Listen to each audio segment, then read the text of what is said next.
Okay, I'd like to open the March 13th meeting of the Oregon Climate Action Commission, and thanks to commissioners and members of the public and the speakers that are going to be presenting today for joining us. I want to welcome a couple of new commissioners, so if you can go to the next slide. Just put the slides up, I guess. They're not showing. There we go.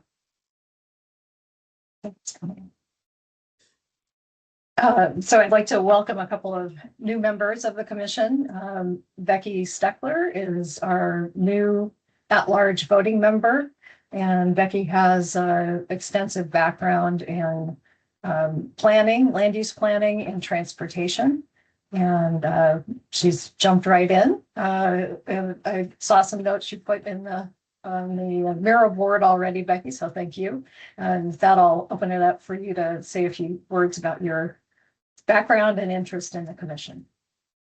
Good morning, Chair, and good morning to everyone else, the rest of the commissioners here. So I'm Becky Steckler, and I'm a native Oregonian, actually grew up in Central Oregon, graduated from Redmond High School, and then went down to California for undergrad and spent some time down there, including with the California Coastal Commission, before coming back up to Oregon and getting my community and regional planning degree from the University of Oregon.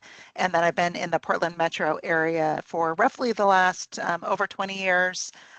Working for both the University of Oregon. I was the program director at the Urbanism Next Center at the University of Oregon, as well as at Echo Northwest more recently, working on climate. And so I definitely have always been interested in how our policy decisions impact the natural and the built environment and the outcomes of those related to equity, health and safety, the economy, and especially the environment and climate change. So I've been working over the past roughly 3 years with communities across the Western United States, and I'm thrilled to be able to really dedicate some time here, specifically in Oregon with the commission. So thank you so much for the opportunity. I really appreciate it. And I'm really looking forward to working with all of you. Thank you, Commissioner Steckler. Appreciate it. And we have a new State Forester Casey, and just slightly under 2 weeks on board officially. So really appreciate you making time for the commission this early in your tenure. State Forester Casey comes to us from a background in a similar position with Nevada as the state forester and fire warden, and she's been involved in policymaking at the federal level as part of the Wildland Fire Mitigation and Management Commission, and she served as president of the National Association of State Foresters, which is a really important organization. So just happy to have you say a few more words about your background and intersection with climate work in the past, perhaps. Thank you. Good morning, commission members and all. I'm Casey, the State Forester of Oregon. I'm very excited to be here. I have a almost 25-year career in the field of forestry, starting in Peace Corps in Nepal, and then working my way up in Nevada from, the state tree nursery where I started planting little seedlings, which I loved, and then moved up to the state forester. So I'm very excited to be here. Almost all the work we do relates to climate and how water flows and how air flows. So very excited to be here and see how our work at forestry intersects with this. Thank you. We're delighted to have you, and it's great to know that you have a background in nurseries, because that's an important area for us to be thinking about as we think about increasing net sequestration in Oregon's natural and working lands. So that's great to know. And then I think we missed in January just mentioning that Lisa Sumption is the interim ODOT director, and she has been the state parks director for quite some time. And I don't think she was able to join us this morning, but great to have her in that role. And transportation is certainly an important topic for the commission. And we'll be talking more about that later today and we're working on our work plan. And I just wanted to mention, we do still have one more at-large voting position that's available. And we are working with the governor's office on recruiting someone for that position, hopefully as soon as possible. So that's kind of the status of our membership. Next slide, please. Jen, do you want to just remind folks how to navigate around using Teams? Good morning, everyone, and thank you for joining us today. For this meeting, we will be using Teams. You should be able to see this menu on your screen. You have the option to chat. You also have the option to raise your hand by clicking on. And you're very muddy. At least on my end, I don't know if that's true for others, but yeah. Yes, true. I don't know if there's anything you can do to fix it. If not, I think there's good. Can you hear me now? Sorry about that. Yes, the Wi-Fi kind of went out. Much better. Thank you. All right, sorry about that. So good morning, everyone, and thank you for joining us. Today we'll be using Teams. You should see this menu on your screen. You have the option to chat in, raise your hand by clicking on the hand icon, and by lowering your hand by clicking on the hand icon again. You also have the option to react. As committee members, you have the option to turn on your video as well as to turn on your mic and turn it off. Please remember that this meeting is being recorded and will be uploaded to our YouTube channel shortly. Thank you. Thank you. And I would ask for commissioners, unless you're having trouble with your video, if you can stay on the video during the meeting. It's helpful for us, I think, and good practice. Next, I want to just kind of give you an overview of what we're going to be doing today. We have 3 big topics and 2 kind of linked work sessions. I'm really excited about our agenda today. And first, we'll hear about one of the directives the commission will be engaged in as part of our participation in Executive Order 25-29, the Clean Energy Executive Order. And that's advancing public-private partnerships. We'll hear a brief report from the commission's committee that's kind of more deeply engaged in our work on natural climate solutions goal development. So that committee will report out on the work they've been doing. We'll hear a little bit from Jason Sowers about the agenda from the last meeting. Then we'll talk about the Transformational Integrated Greenhouse Gas Emission Reduction Project 2.0. And we're going to be discussing kind of the second phase of that project. And then finally, the 2 work sessions will focus in on our work plan for the remainder of 2026 and our the biennial report that we are due to deliver on December 1st. So there will be an opportunity for to take public comments if there are folks that want to provide that during the meeting as well. So I think it's going to be a really interesting meeting today. For my updates, in February, I was able to attend the Affiliated Tribes of Northwest India's Winter Gathering. ATNI is a nonprofit organization that represents, I think, over 50 tribal governments from the Pacific Northwest, Alaska, California, and Montana, for those that as kind of background on the organization. And these gatherings are, the purpose is really to gather and share knowledge and also to develop policy positions. It was a fascinating meeting. I learned a lot. It covered a wide range of topics that are important to tribes, including climate. And I would highly recommend attending future meetings. So if you are for commissioners to attend future meetings. And then this week, Jason Sauer and I attended a workshop related to implementation of the Climate Resilience Executive Order 25-26. And in January, you may recall that we approved some use of the 2023 Natural and Working Land funds to help support implementation of the EO. And I think this is a good segue to an update I asked Directors Colbert and O'Brien to make. And I have not seen those two directors yet. Hi, But hi, Kathy. This is Debbie. Oh, great. Thank you, Director Colbert. So thank you for joining us, especially after the last 3 days of what were probably 17-hour days for the two of you and your staff to carry out that great workshop. But love to turn it over to you, and I think you might be turning it over to some staff. Well, good morning, everyone. Good to see you. And I would just say that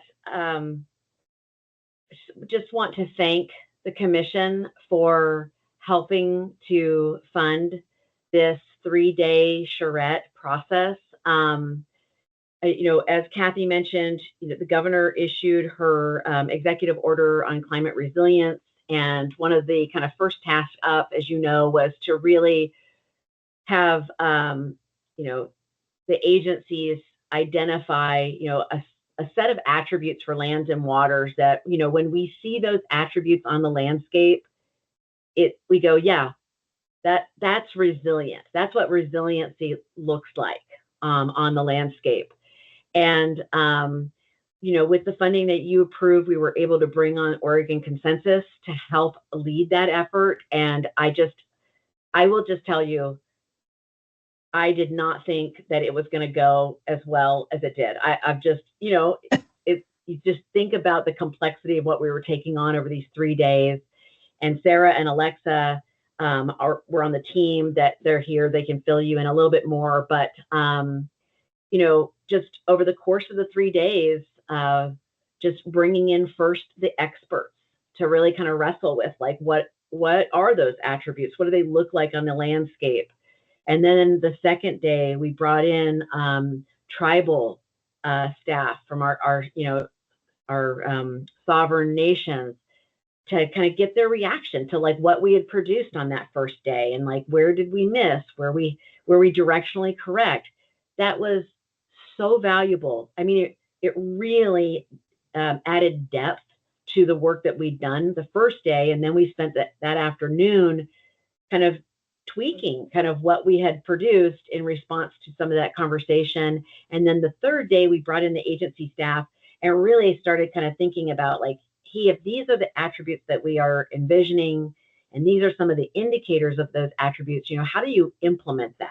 What does that look like for the executive branch to actually implement it? Now, it's not fully baked. There's now going to be an extensive kind of but quick process to kind of put some rough products out publicly and gather input. We're going to continue to have one-on-one conversations and just kind of refine it. But really just so pleased with how it went. And if it's okay with you, Madam Chair, maybe at this point I could turn it over to Sarah and Alexa. And I just also want to just recognize Kathy, who's stuck with us all 3 days. And honestly, I feel like you never wavered in terms of your enthusiasm when others like myself were kind of feeling like their brain was full. You were just still leaning in. So just really appreciate your work on this effort. And I think we have Sarah and Alexa with us to add a little bit more. Thank you, Director Colbert. Sarah and Alexa, say a few more words. Yes, thank you, Chair McDonald and members of the commission. Good morning. I'm Sarah Reif. I'm the Habitat Division Administrator with ODFW. And thanks, Debbie. That was a great summary. So I'm not sure I have a ton more to add, but I will just say that from my perspective, it did feel very successful. I told Debbie that I felt like I was fangirling with the type of like climate scientists and experts that we were able to attract to this event and to have actively participating with us for 3 days. I was just like, wow, we really had some great brain power in the room. And I do think we landed on some really meaningful attributes of lands and waters in Oregon that can serve as a North Star. I also think there was a lot of really great conversation around the importance of natural climate solutions, of carbon sequestration, and there was a conversation and acknowledgement that there's great overlap. Appreciate all of Jason's really thoughtful participation as well. Lots of recognition of the overlap between the resiliency effort through the EO and the ongoing work and leadership of this commission around natural climate solutions and the role that natural and working lands play in achieving those solutions. So to that, I will just say that, where does it go from here? Once we deliver these attributes to the governor's office, which Debbie, help me out, I believe our due date is it the end of April, early May? It's fast. Yes, it is. Yes. And from there, the governor's office leads the agencies in advancing the other elements of the EO that include integration with the Climate Commission's natural climate solution efforts. So I think we can look forward to coming back and visiting with you all iteratively as the governor's office leads the agencies through implementation of the executive order, and lots of opportunities for us to maybe delineate who's measuring which metrics and all of those conversations, Chair McDonald, that I know that you're interested in having. And so there's also an explicit intention to integrate this the resiliency work with the ongoing plan for Resilient Oregon and kind of the social and community side of the equation. And the agencies will be doing implementation planning over the coming year as well. So lots to look forward to. Appreciate the opportunity to share how this week went with the commission this morning. And Alexa, if she's on, I'm sorry, I'm on my phone if she's on, and if I missed anything or would like to add anything. Yeah, thank you, Sarah. Good morning, Chair and Commissioners.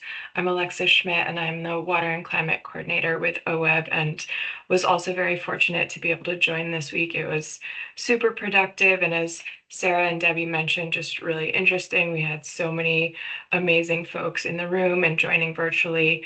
And the only thing I would add, I think they really covered a lot of the ground that we covered. But if this felt like a teaser, I would just note that we are planning to come back either in April and May and do a deeper conversation with you all about the attributes that we have drafted and to go a little bit deeper into next steps. So if this felt like a teaser, we are planning on coming back with more detail. Thank you all. It was a great week. I will echo the first day was messy, as workshops often are the first day, but the work that the staff and leadership did to kind of take all of the conversations that we had and make sense out of it overnight, and then the incredible conversation we had with representatives from some of the tribes in Oregon, I just felt much calmer the next day. So it was a great 3 days. Okay, Director Bateman. And maybe Alexa, if you wouldn't mind dropping the link to the OWEB page that has the information on this work in the chat, that would be appreciated. Sure. And then Director Bateman, wanted to give you an opportunity to talk about the offshore wind roadmap. Very good. Thank you, Chair. Can you hear me okay? Yes. Good morning. Good morning, everyone. Brenda Bateman, Director of the Department of Land Conservation and Development. And I also have links that I'm dropping in the chat. There should be 6 of them. Please let me know if they don't come through. But Chair asked me to just take a few moments this morning to talk a little bit about the offshore wind roadmap project that the Department of Land Conservation and Development is undertaking right now. We're actually in an open comment period, and so I wanted to bring this to you. This is very timely information, and we would love to invite all of you to take a look at what we've created and comment before April 3rd. But in a nutshell, this project is keying off of House Bill 4080 from the 2024 session and also House Bill 3963 from the 2025 session. And we're in an era right at the moment that is really a good time for us to have a conversation about offshore wind. Those projects and those initiatives are in a little bit of a lull right now. And so it's a perfect time to have a conversation with our coastal communities, with our tribal partners, and with interested parties about what we want this to look like if and when the concept of offshore wind projects in Oregon really start to gain traction again. What are the basic principles? What are the standards that we want to hold these projects to so that our communities get what they need as part of the development? And so we're looking at standards including environmental protection, community interests, workforce development, economic opportunity, tribal and cultural resource protection, and then of course the achievement of the state's energy and climate goals. So all of those are part of the conversation. We've developed this draft in partnership with our coastal communities and other partners, and we'd love to have you all take a look at what we've done, see if we've missed anything, or add any other detail or concerns that you might have.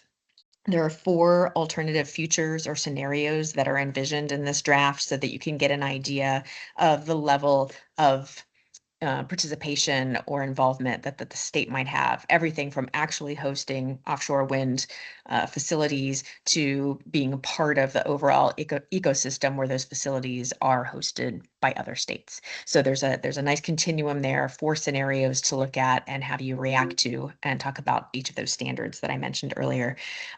There are 6 links that I put in the comments, different ways that you can get to the draft itself, and then 3 different ways that you can comment, including a virtual meeting that's coming up later this month.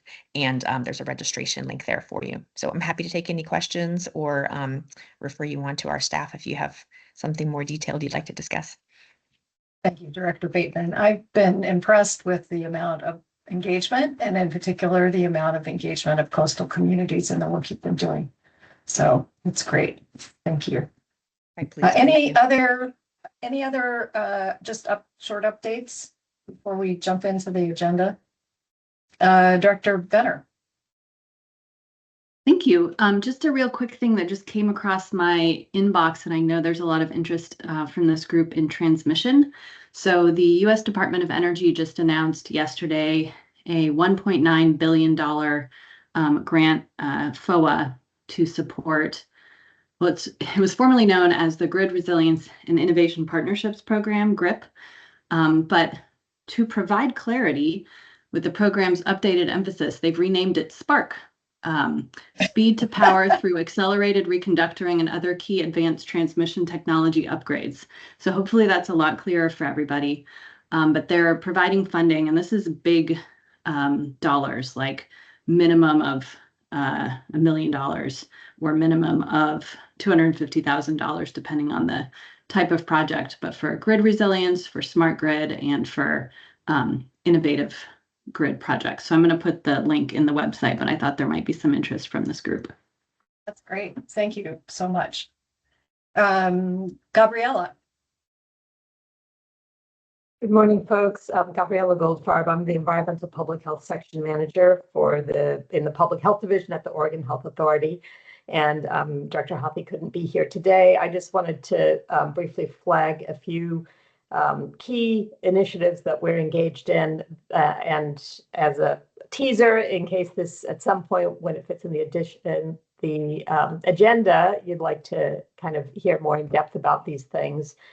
As part of modernizing the state's public health system, 22 climate and health adaptation plans covering 34 counties 5 of the plans being regional, were submitted by local public health, county public health departments around the state. And not a big surprise, at the top of their priority list were heat and wildfire smoke related health impacts. And they'll be moving on to developing strategies about how to address those. And there are actions that have health that are climate mitigation investments that have health co-benefits. So that is an important body of work for us for making the public health system more resilient that we are focusing on.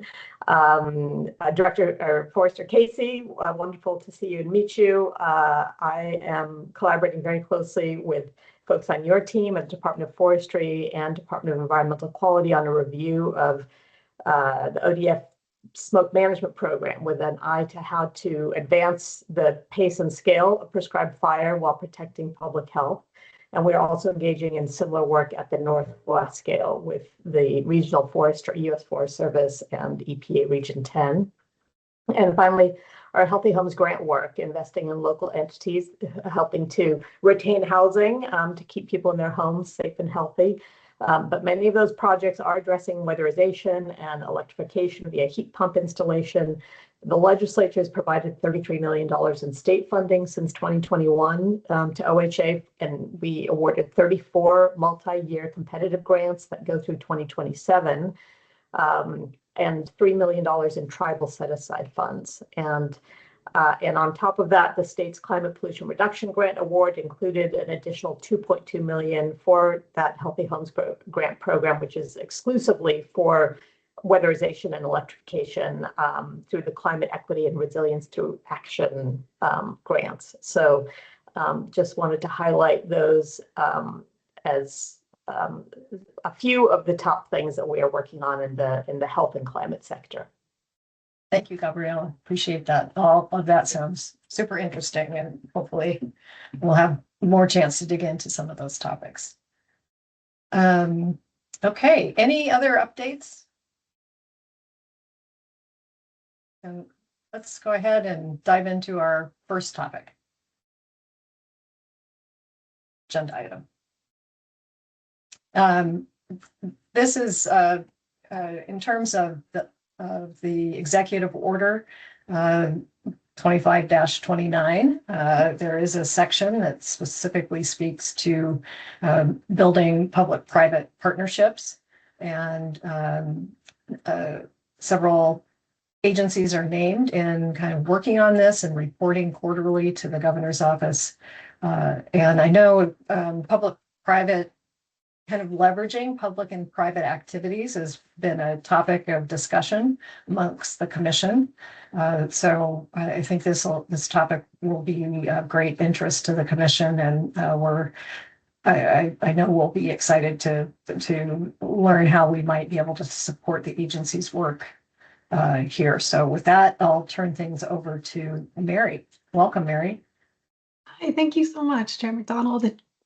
Thank you all for having me. I am Mary Capriva. I am the economist at the Oregon Department of Energy, and I'm leading up ODO's work on this section of Executive Order 2529, which requires us to report quarterly to the governor's office on opportunities for public-private partnerships to support clean energy technology development and deployment. If we could go to the next slide, please. As a high-level reminder, Executive Order 2529 has broadly 3 directives. First, to prioritize implementation of the Oregon Energy Strategy pathways. Second, to get clean energy projects built. And third, to build a resilient clean energy economy. Next slide, please.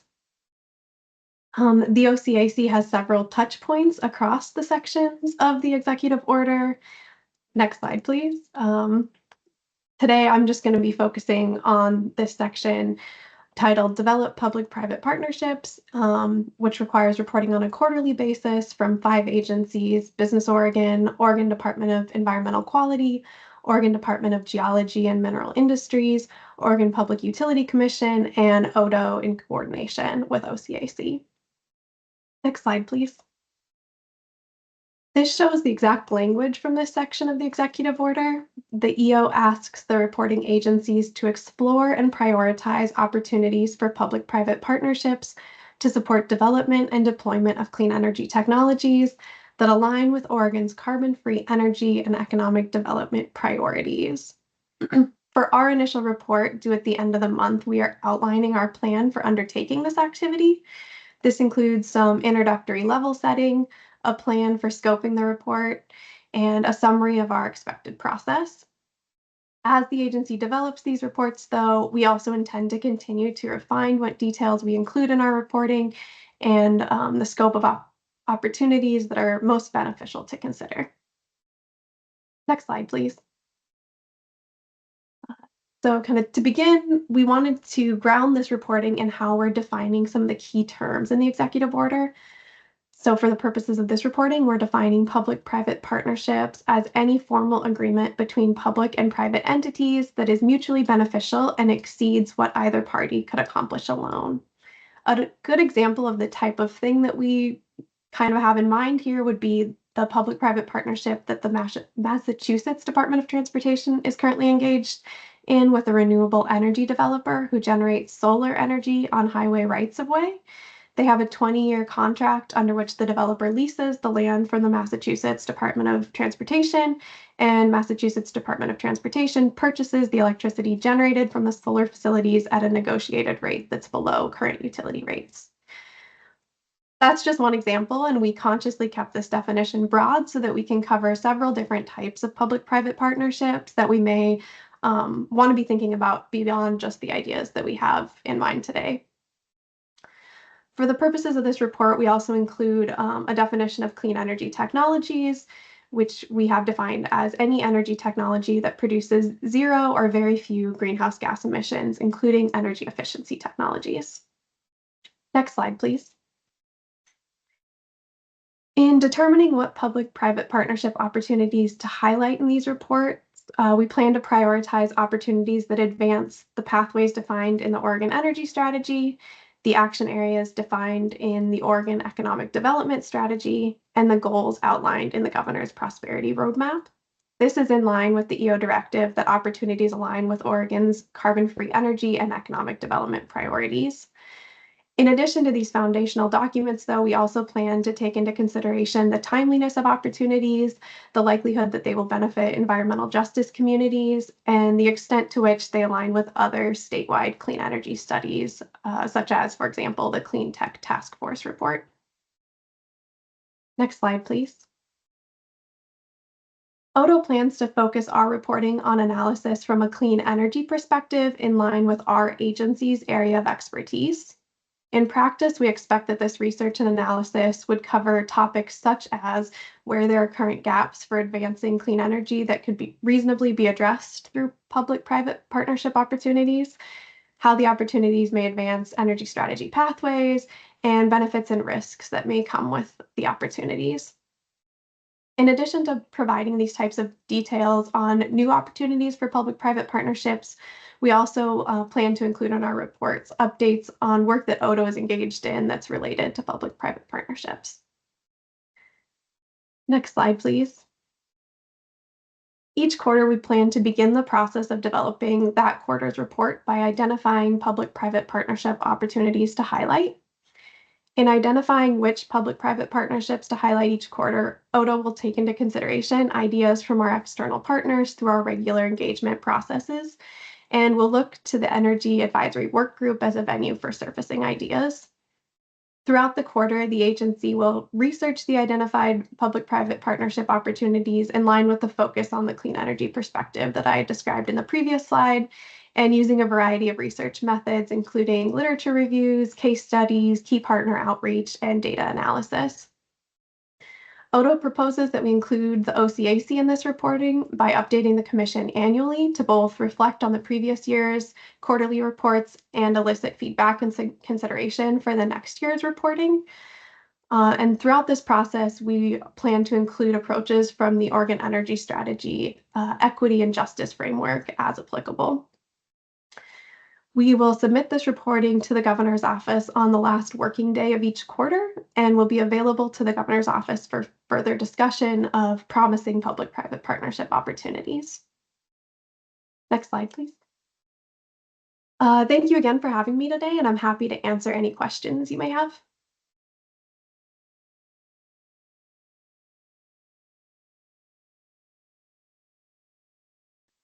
Thank you, Mary. I'll jump in with a couple quick questions and then open it for others. So it sounds like you are coordinating with the other named agencies and looking at opportunities kind of collectively through one of your existing channels. Did I hear that correctly? We're certainly in communication. I don't know that we're going to be kind of formally looking at the same opportunities each quarter, but we definitely want to make sure that kind of we're able to lean into our areas of expertise and, you know, acknowledge where other agencies have their own expertise on different opportunities.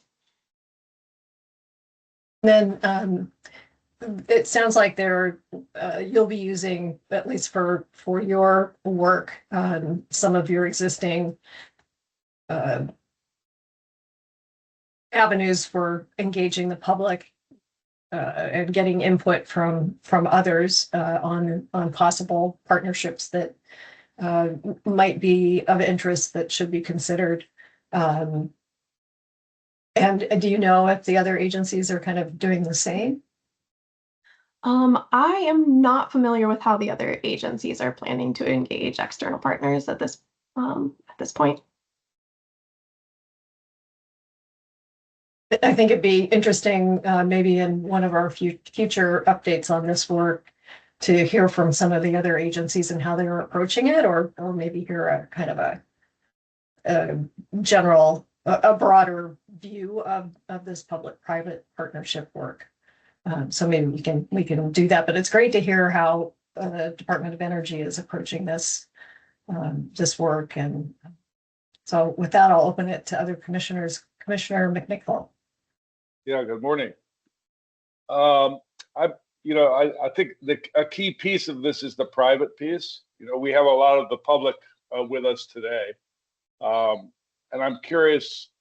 You know, there are private entities that have expertise at these partnerships, and then there are those that avoid them.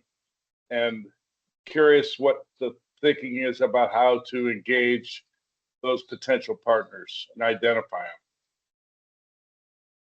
That's an excellent question. I think for our part in doing this research, that key partner outreach is going to be key for us in understanding who both the public entities are and the private entities are who want to participate. I think we also want to keep a fairly broad view as we're talking about this and not be necessarily identifying like individual public entities or private entities that would be engaged in this, but kind of looking at the opportunities a bit more holistically and like how they could work in Oregon broadly, regardless of kind of who the players are.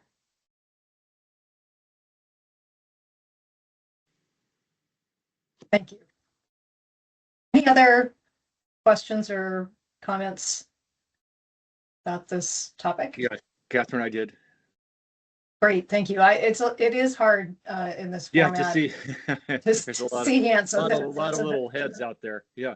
Dan Thorndike. I just say both as a contractor who's worked on public-private stuff with our business, but also as an attorney who's done a lot of stuff in the municipal area. I'm kind of curious as to whether people are paying attention to the possible consequences of the prevailing wage rules being applied by BOLI.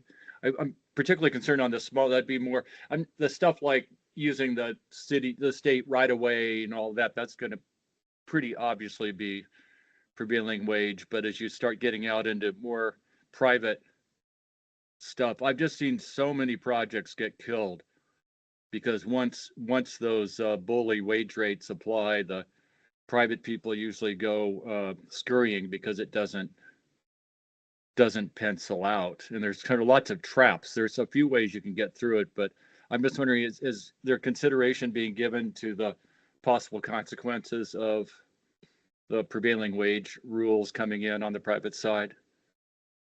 I wouldn't say that that is something that I had like already flagged as something that we'd be looking into as far as like details of the research, but it's certainly something that I can add to my notes as we start to dig into kind of case studies and literature reviews and really thinking about how they would apply in Oregon. Keeping in mind those prevailing wage rates would certainly be something we'd want to be thinking about there. Yeah, the key figure is $750,000 for a project, and then how the project gets defined. Foley's pretty aggressive in trying to make the project pretty broad to get to the 750. So it's just something to keep in mind, because you do a lot of work and you get up to that point and it just dies. But thanks. Thanks for raising that issue. Certainly gonna try and look into that and circle back to the commission with the information. Any other questions? Comments?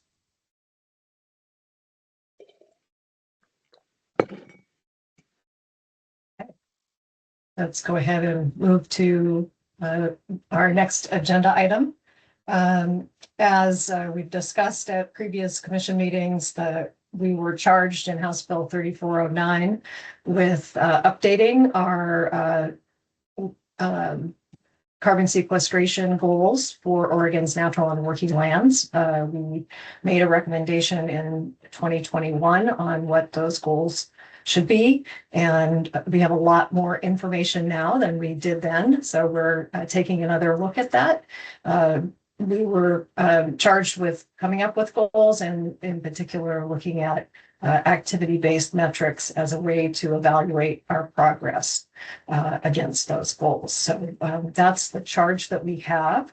And we set up a committee last fall to help dig into this work a little deeper. And they'll talk a little bit about how we use committees later in the commission when we're meeting, when we're talking about our work plan. But I want to thank Commissioners Dodson, Bosatinsky, Reitman, and Von Hagen for serving on that committee. We've had 2 committee meetings, one in November and second last month, and we are scheduled to have another one in about 3 weeks. Staff have reported on the work that's been done, in particular in the last few months towards this, and gotten some great advice from the consultants we've been working with on the inventory project and the activity project that's currently underway. So with that, I'll turn things over to Jason just to touch a couple of the key topics that were discussed at our last meeting. Thank you, Chair. Good morning, Commissioners. I'm just going to speak very briefly here since Kathy set everything up so nicely. So next slide, please. So from our discussions with contractors and with the committee, we have heard from we've heard from our commissioners and contractors on the central question of the work, which is what makes a good goal. And so we have listed here some examples of the considerations that we've identified in no particular order. A good goal is ambitious but achievable. It's understandable. It's science-based. It's multi-benefit. It's measurable. It provides win-wins for both in terms of greenhouse gases as well as for other societal goals. And importantly, it's politically feasible. And so these elements are informing our strategy for goal making and associated rationale. Next slide, please. And so we also shared information on the approaches and frameworks shown here to the Commission, some of which should be familiar to you all. And so rather than going into them in detail in this meeting, I just wanted to show them on this slide so you're all aware of the kind of discussions that are taking place. Again, we will be working with the committee to ultimately provide a staff report for the Commission, which will contain a recommended approach for your consideration when adopting goals this year. And so I think I am done speaking actually with that slide. Thank you, Jason. Senator Golden. Thank you. Good morning. Okay. I'm intrigued. Are you hearing me? Okay. Yes. Yes. Yeah, I'm intrigued with the win-win criterion, and it gives me pause Of course, we would like all our goals to be win, win, win, win. But what we're discovering as we try to stick to our emissions reductions timeline, there are approaches that some of us think are going to be necessary if we're serious about our goals, that in the short run could be really difficult for Oregonians. If you're saying win-win for emissions reduction and society long-term, okay. But I think printing it out that way sort of avoids a tough reality that we've now experienced for years in climate action. And in fact, and politically feasible was another goal. It may be that any strategy that moves us forward sufficiently has real difficulty meeting those two criteria.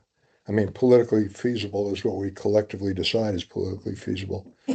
But the win-win provokes a lot of thought for me. I wonder if it sets up an expectation that we can get where we need to go more easily than may be the case. I think that's those are both really wise cautions as we advance this work. So really appreciate Senator Golden, you bringing those two things up, and we'll dig in deeper on that at our next committee meeting. Any other just comments before I ask the committee members to kind of share the reflections that they've had so far in this work?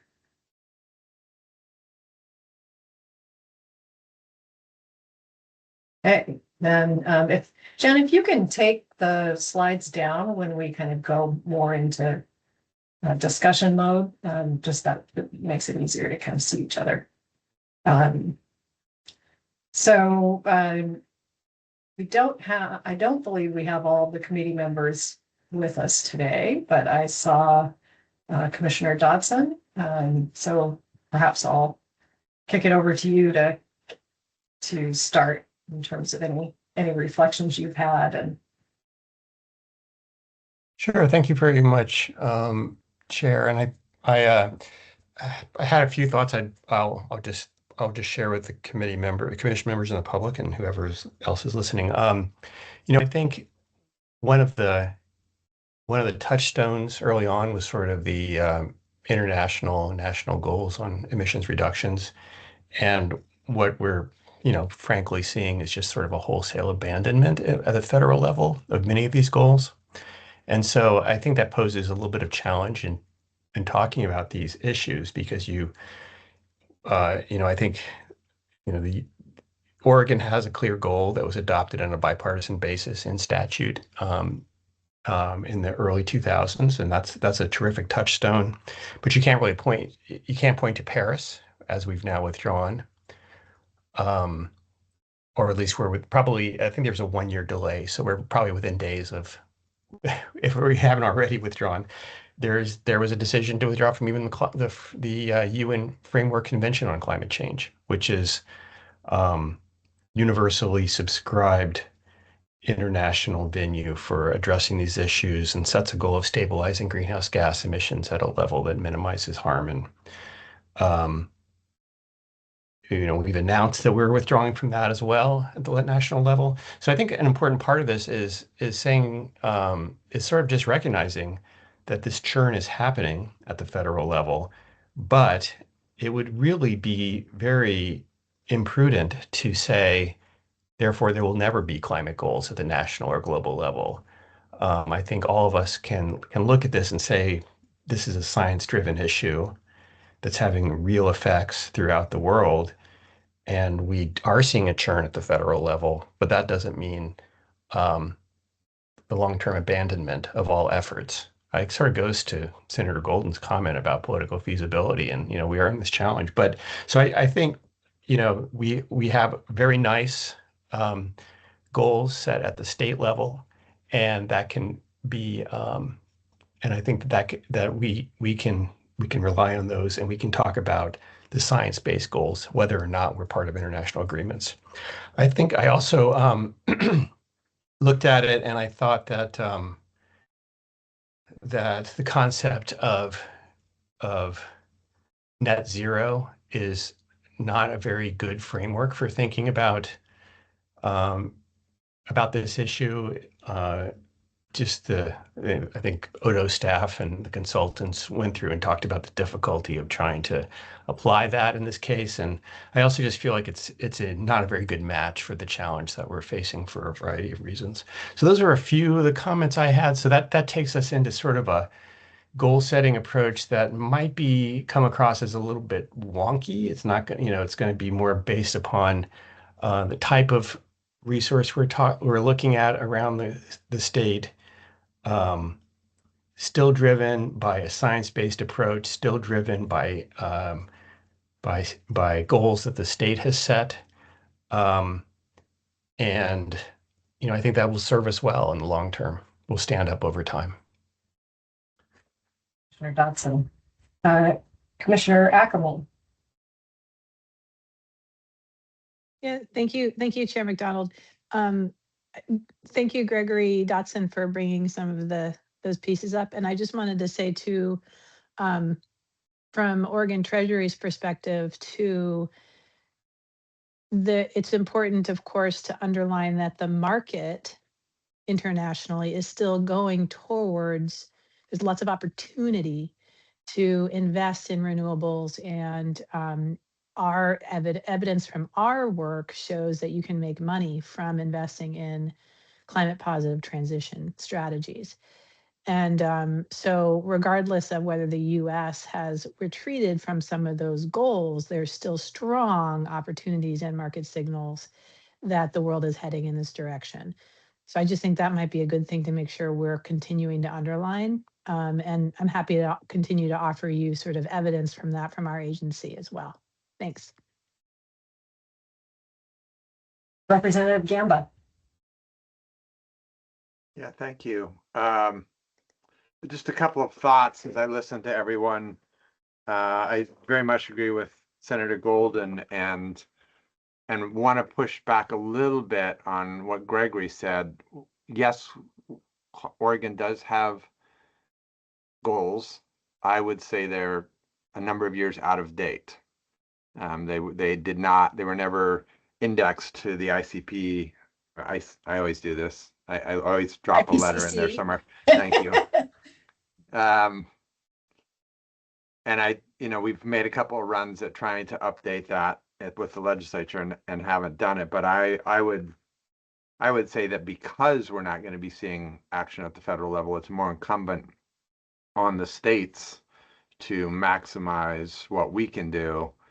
And I think our goal should be less the numbers that we put in place, whatever it was, 15 years ago, 10 years ago, and more maximum reduction of GHG that we can possibly achieve, and sequestration, both from the natural and working lands, and I would argue some of the mechanical methods that are being explored now. Yeah, thanks. Thank you. Let's go to Commissioner Fossatinsky. Hi, good morning. Sorry I'm a little late, but really have learned a lot from participating in the subcommittee. So thank you, Chair McDonald, for inviting me to participate. I'm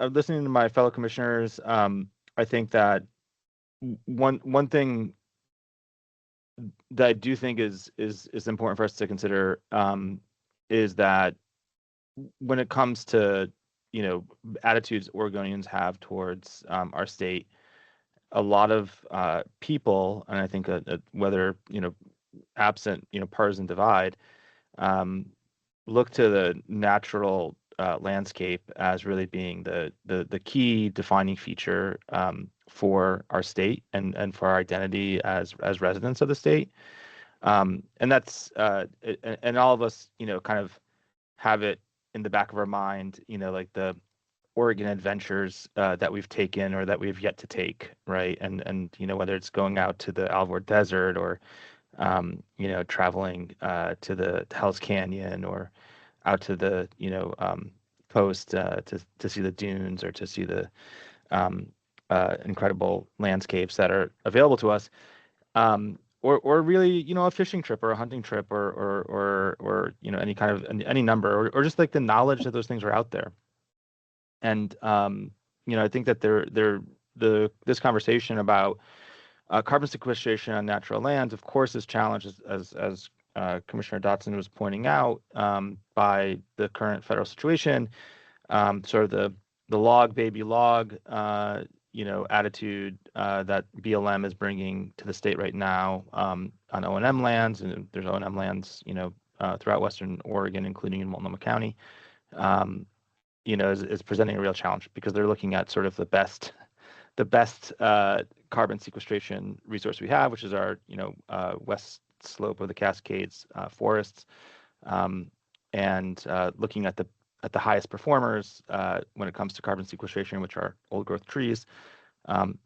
We should all be so lucky to get that much better with age at doing something. So, you know, there's obviously headwinds and challenges, but also opportunities.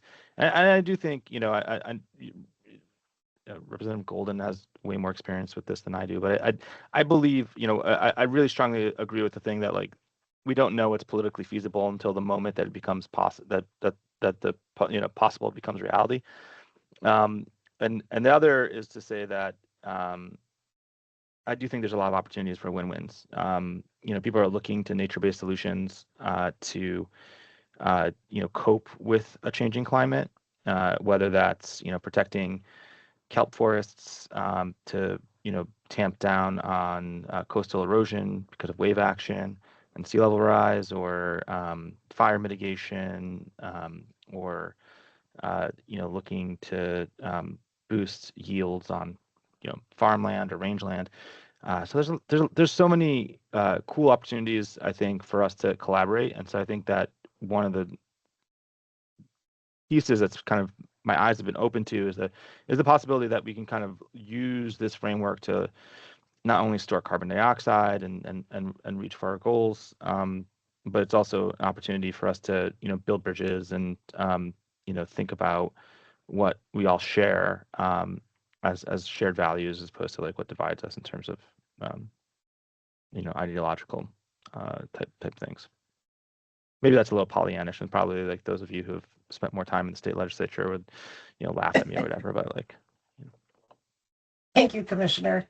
I definitely agree that there's some opportunities, but there are some hurdles that need to be considered for some of the actions that we'll need to take to increase net sequestration. Senator Golden. Yeah, you just sort of said it, Chair McDonald. I agree with John. There are win-wins in natural lands, even though that's been politically difficult. I think that calls for some more education. There are mutual benefits that can be laid out. But as we know, we have to be making progress on a number of fronts.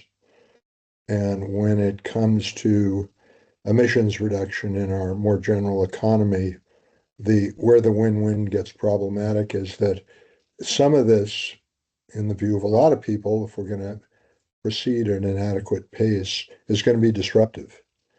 And disruption for a lot of people does not look like a win in the short term. So I think we're all right here. I didn't mean to say there's no win-win opportunities, and in the natural working lands is a good space for that. Thank you. Thank you, Senator Golden. Commissioner Reitman. Good morning. Yes. Well, I guess my brief comment would be we don't want to give up because Oregon is uniquely situated to sequester carbon. One thing that I've become aware of recently is private money that's being offered for mitigation. We've been offered, in one case, a company from Texas wants to offset their carbon emissions. And so I guess just because the government, the federal government, isn't there doesn't mean that there aren't opportunities. Stay the course. Be a leader. Thank you. And to your point about being uniquely situated, and correct me if I get this wrong, Jason, but I think at our last meeting, it was mentioned that Oregon is 7th in terms of states' potential to increase net sequestration, or is maybe 7th in sequestering currently. Is Yeah, that right? it's currently 7th in the nation for net sequestration from the land use change and forestry sector. So lots of potential. Okay. Don't see any other hands up. Appreciate the committee members. Sorry. Oh, Sorry, can I just jump in for just to clarify yeah, one absolutely. point, which is I maybe people misunderstood my point. My point was not that we should be less ambitious. My point was that we can't justify it right now because of goals set at the federal level. That doesn't mean we don't have our own reasons, moral, scientific, et cetera, to do the best we can and to look for these opportunities that are good for our state. And I think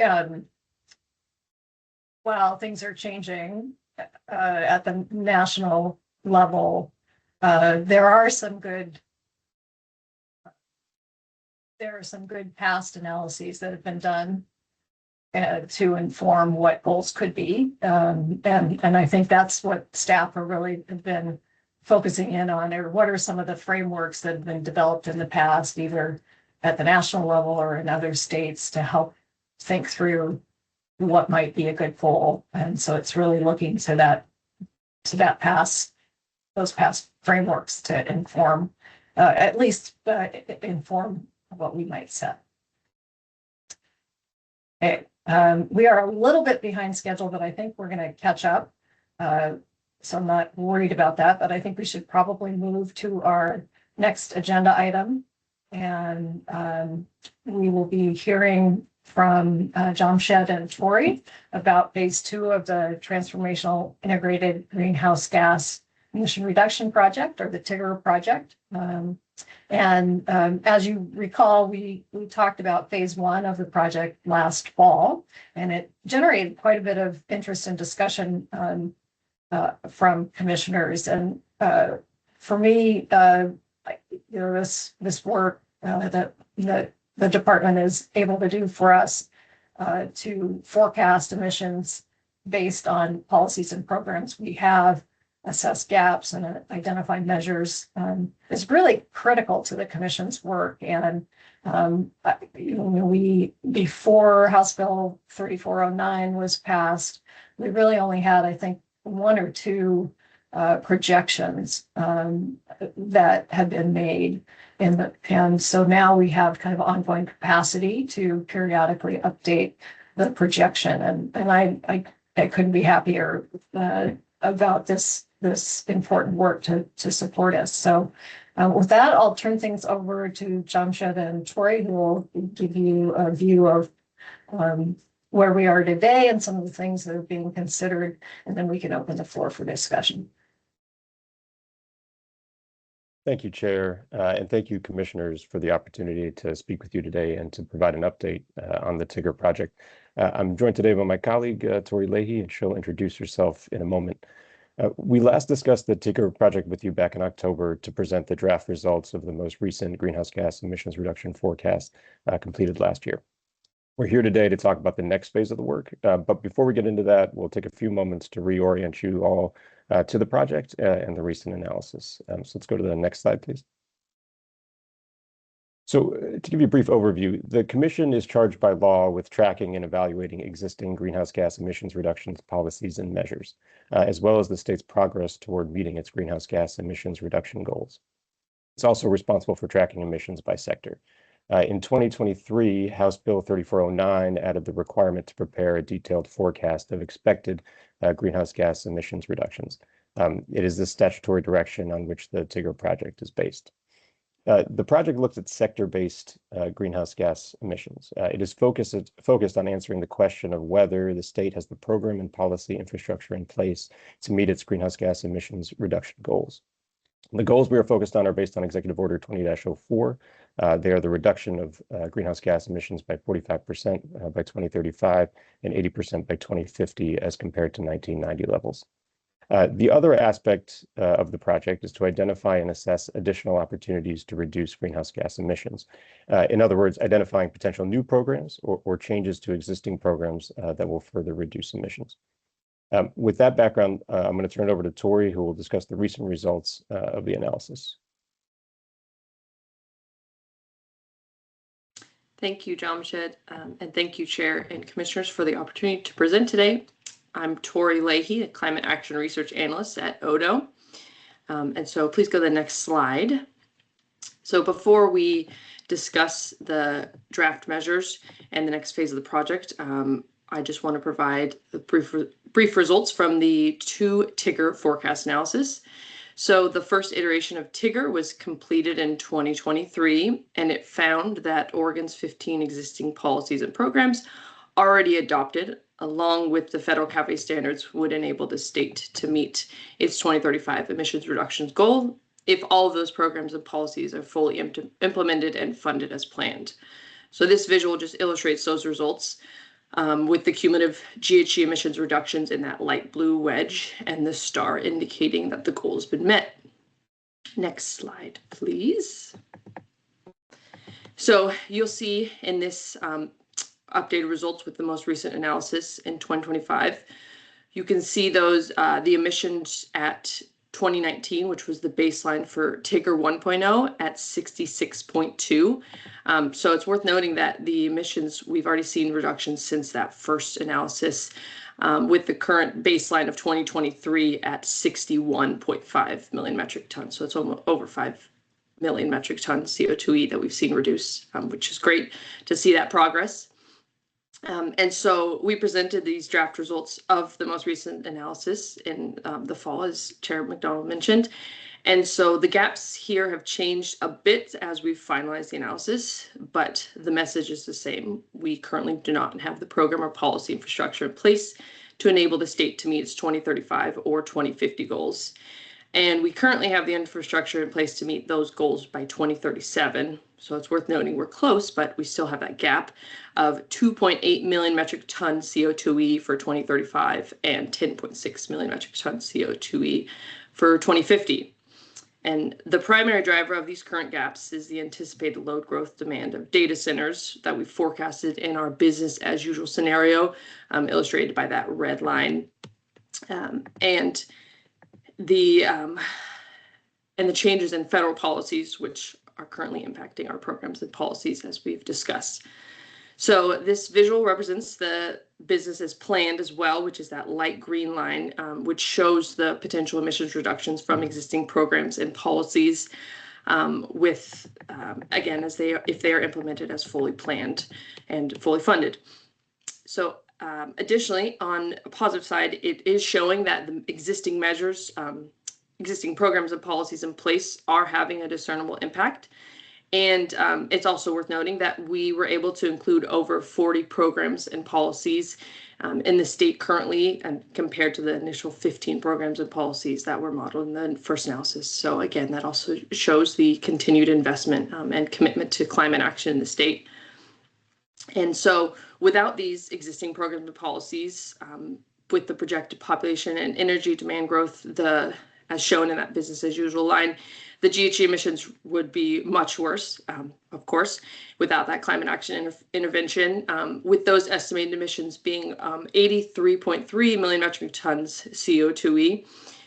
Again, it's also worth noting that in the initial analysis in 2023, we had projected emissions of 79.37 million metric tons CO2e by 2050. So again, it's really demonstrating how primarily that forecasted load growth has really increased our forecasted emissions.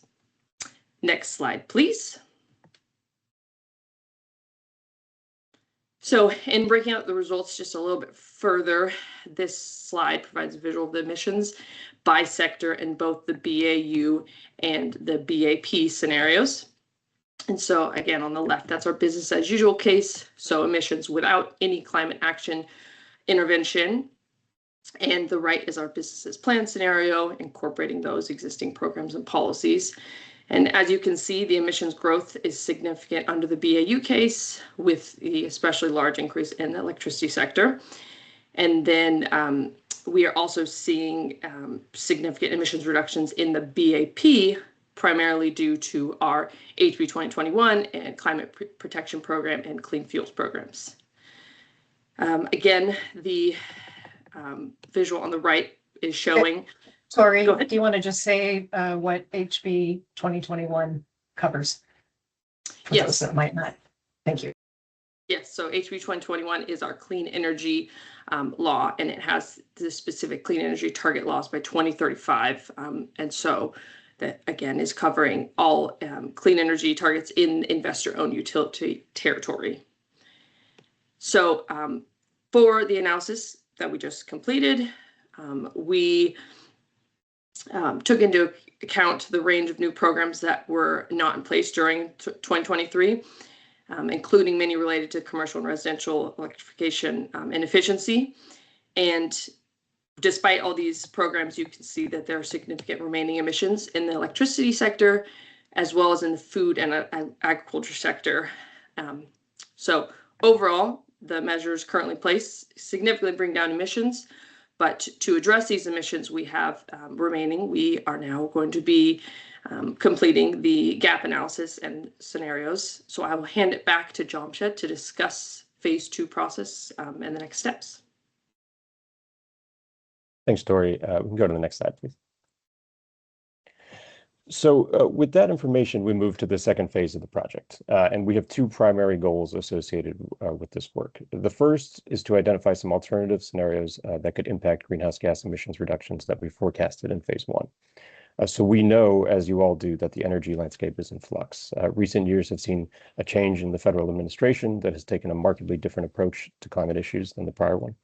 And we have seen the initial realization and additional forecasting of higher load growth due in large part to new data centers. So we are cognizant of the risks to existing programs and to changes in the broader energy environment, and are planning to model different scenarios to reflect this uncertainty. I'll discuss our initial list of scenarios in just a moment. Our second goal is to identify potential measures that could fill the gap between our projected emissions reduction trajectory and our 2035 and 2050 goals. The deliverable for this part of the work is to provide a menu of potential measures to reduce greenhouse gas emissions. The measures we are seeking to identify are either new or are an expansion or furthering of existing programs. We recognize that there are limitations to implementing new measures and further resourcing existing programs. And so our goal is to identify a set of options that collectively go beyond just meeting the reduction goals. In other words, we want to provide enough potential options that even if some are determined to be not feasible or implementable, there are others that could help fill the gap. Next slide, please.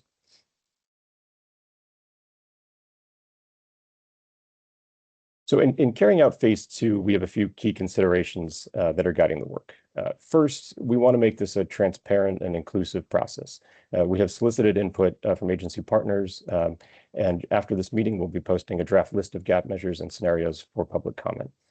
We rely on input from outside the Department of Energy in order to craft a useful and actionable set of measures and identify alternative scenarios. Second, we are seeking to identify gap measures in sectors with significant remaining emissions. Although we are not doing so exclusively, we do want to make sure that we are coming up with ideas to reduce emissions where doing so may be the most efficacious. Two examples are in the agriculture and electricity sectors. New measures targeting emissions from those sectors would have significant greenhouse gas emissions reduction benefits.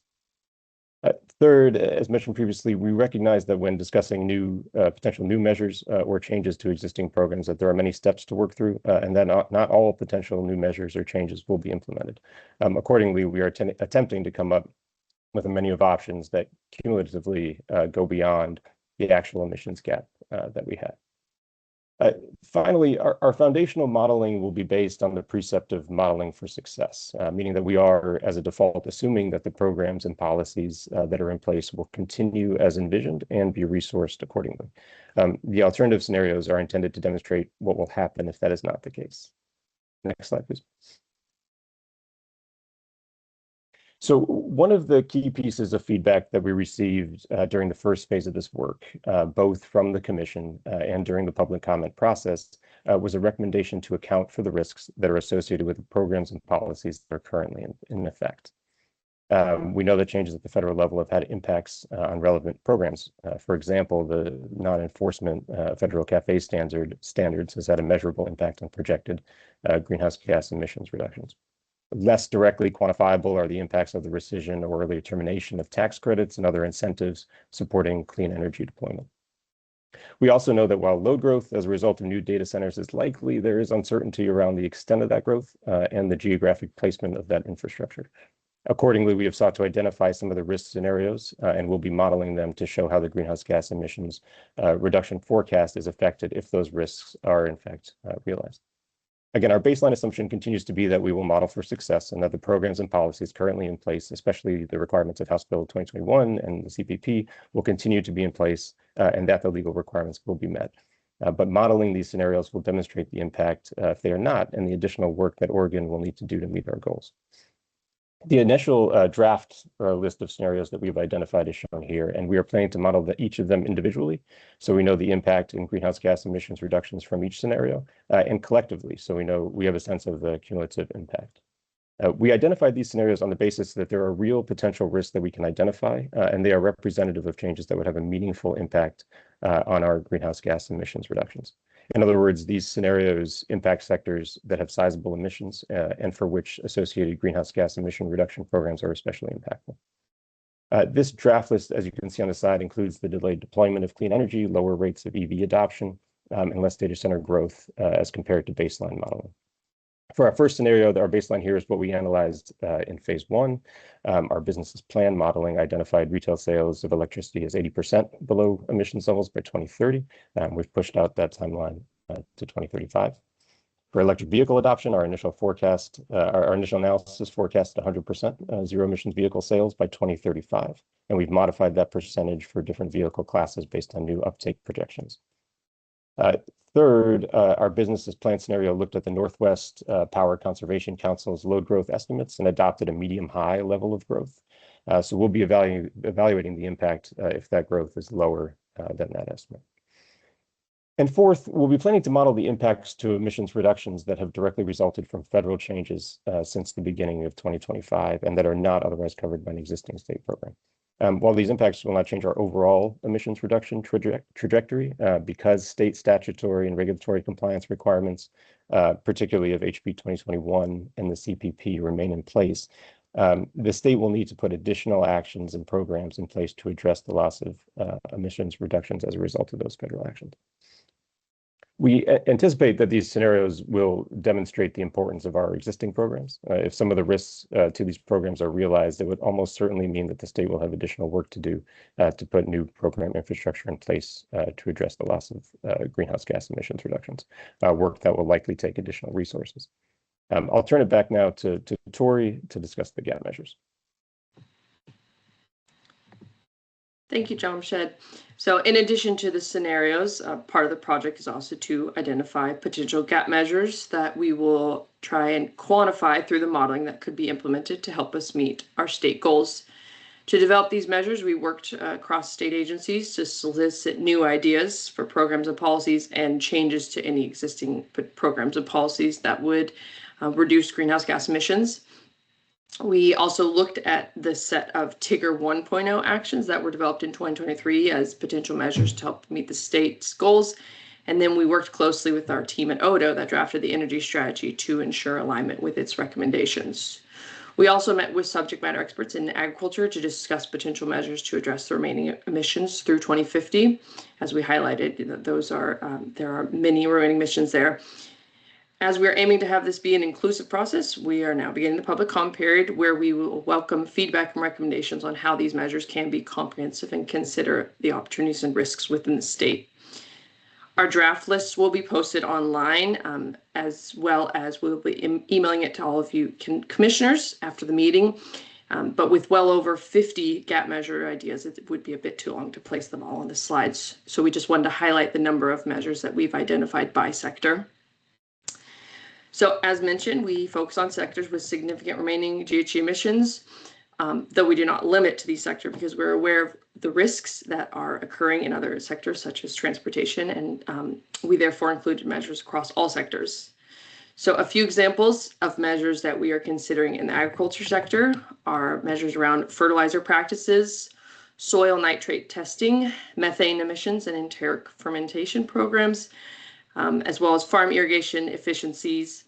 In the residential and commercial sector, we are also including expanded building decarbonization programs, adoption of electrification and increased efficiency.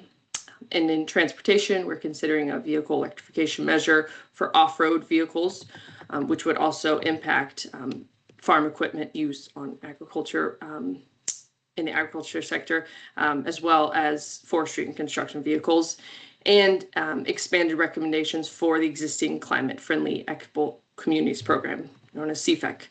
We're also considering a measure that addresses emissions in the electricity sector, which would require new large loads to source their own clean energy. I will now hand it back to Jamshed to leave us with the next steps and timeline. Thank you. Thanks, Tori. So later today, we'll begin the public comment period on the proposed gap measures and scenarios.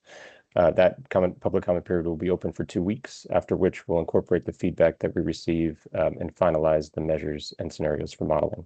Our consultant Sustainable Solutions Group will be conducting the modeling in early April, and we plan to come back to you during the May Commission meeting to discuss the results. We'll be completing the draft report by late May that covers the analysis done during phase 1, showing the new forecasted greenhouse gas emissions reductions and the results of the phase 2 modeling. There'll be another public comment period on the draft report toward the end of May, and at the June 12th Commission meeting, we'll be asking the Commission to formally accept the draft report, and that report will be finalized by the end of June. So I know we provided you with a lot of information today. We welcome your thoughts and questions. As mentioned, we'll be posting online and sharing the document with the draft measures and scenarios with you following this meeting. With that, thank you again for your time. I'll go ahead and turn it back to the chair.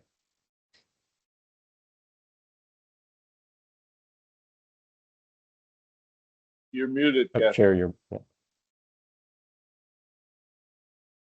Thank you. Apologies. And if you could go ahead and take down the slides, Jen, that'd be great. Just I want to emphasize what we heard, which is this part of the project is in its early stages and very responsive to input we received last fall in terms of the importance of developing scenarios, and then great to see that there are 50 or so measures that have been considered, and those are all in draft form as well. So it's a great time to provide input on both of those things today and for the next couple of weeks. So I encourage folks to take a closer look at the measures when you get them later today. So with that, I'll open the floor. Commissioner McNichol. Yes, thank you. I wonder if you could have a little more detail about the less load growth scenario. That's not totally clear to me why it would be less load as opposed to more, but so thanks.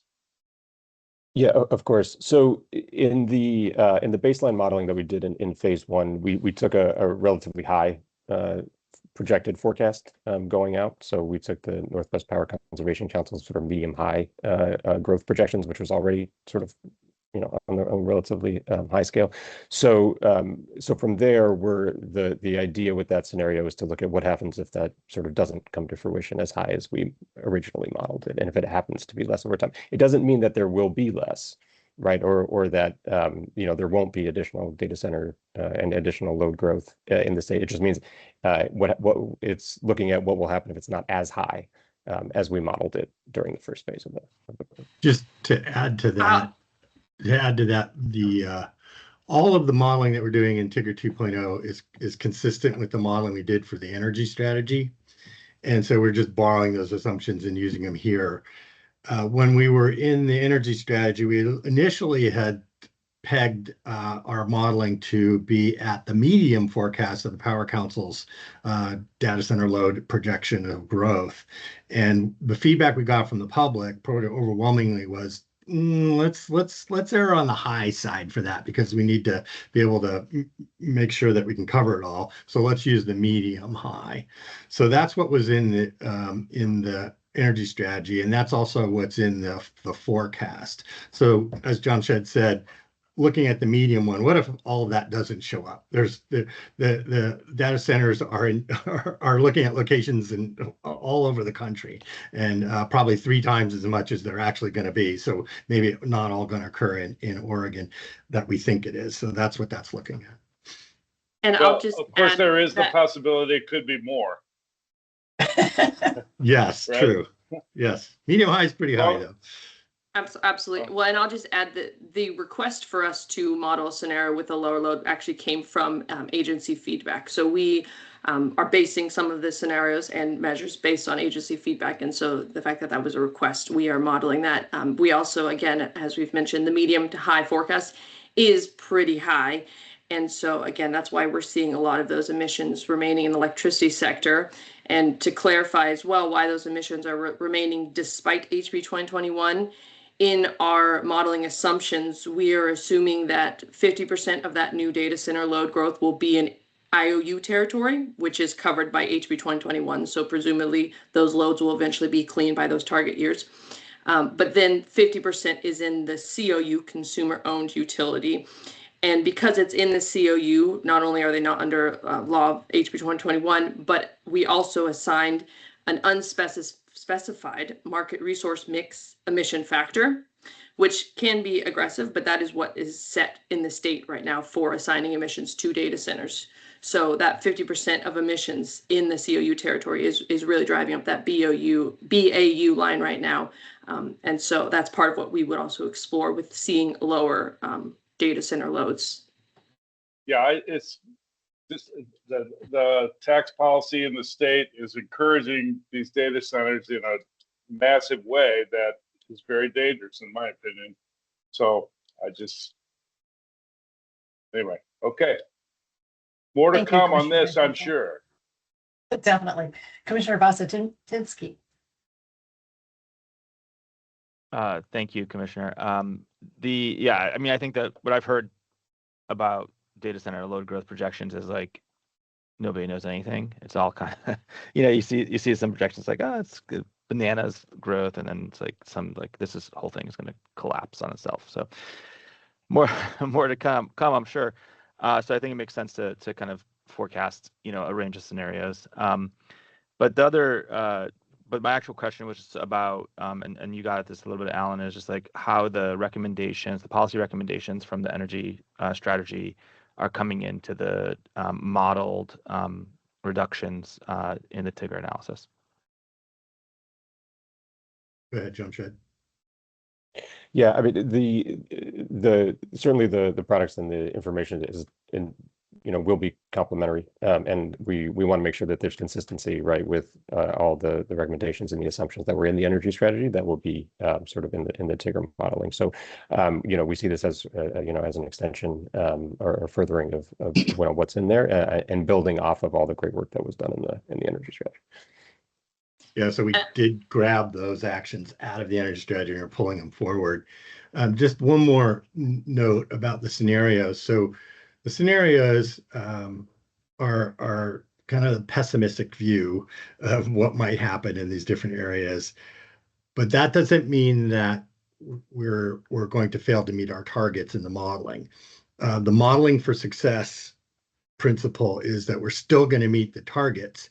What happens if, for instance, the federal actions, the Trump gap creates a reduction in what we thought we were going to get out of the federal actions that were in place?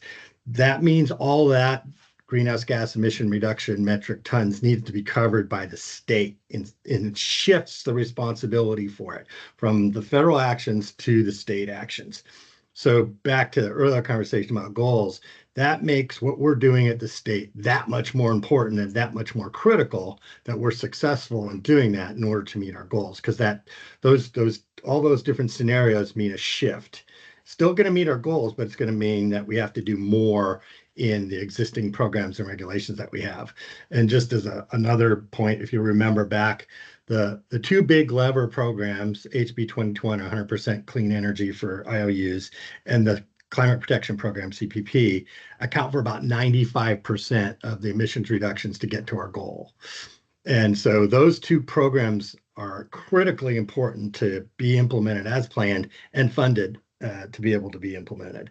So without those, we'd be woefully not meeting our targets. So all these actions that we're talking about for GAP actions, they are actually actions that are above and beyond what we think will occur. We don't know exactly what's going to happen in HB 2021 to meet that, comply with that law, or in CP. We don't know what those are, but the GAP actions that we're talking about here are supposedly above and beyond what we think might happen in those big lever programs.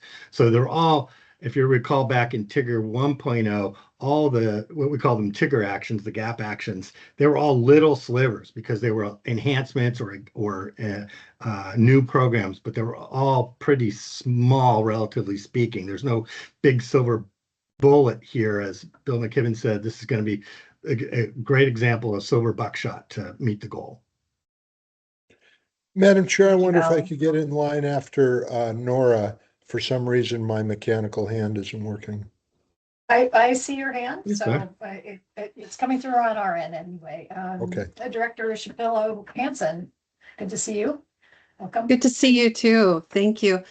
Tori and Jamshed, let's make sure that we connect with the Department of Agriculture as you look at some of those that impact ag practices, et cetera, so that we're amplifying the message and getting the right people plugged in to the conversation so there are no surprises in the ag community around this. I mean, it's a tough time in agriculture economically right now. And so making sure we have more thoughtful about this and clear in our messaging is going to be really important. Absolutely. We really appreciate that. And we are planning to reach out to ODA and can be in touch with you as well. We met with Y East RCD this week, or last week, and some soil conservation groups as well. So we're trying to kind of cover our bases. But yes, we are planning to reach out to you and ask for feedback on these measures, especially related to the agriculture sector. So thank you. And ODA has a lot of great existing channels that could really help broaden and get to people more quickly. So I think that's a great advice, and really thinking about how to message it in a good way, I think will be helpful, and we can get some good advice from the department. So thank you. Commissioner, Representative Gamba. Thank you. This has been really good. I mean, touching on HB 2021 and the fact that we're not hitting on our targets and we've pushed them off now to 2035, I don't see any likelihood without either the PUC or the legislature tightening up that law that they're going to hit 2035 either. I think that's one thing that we need to be super cognizant of.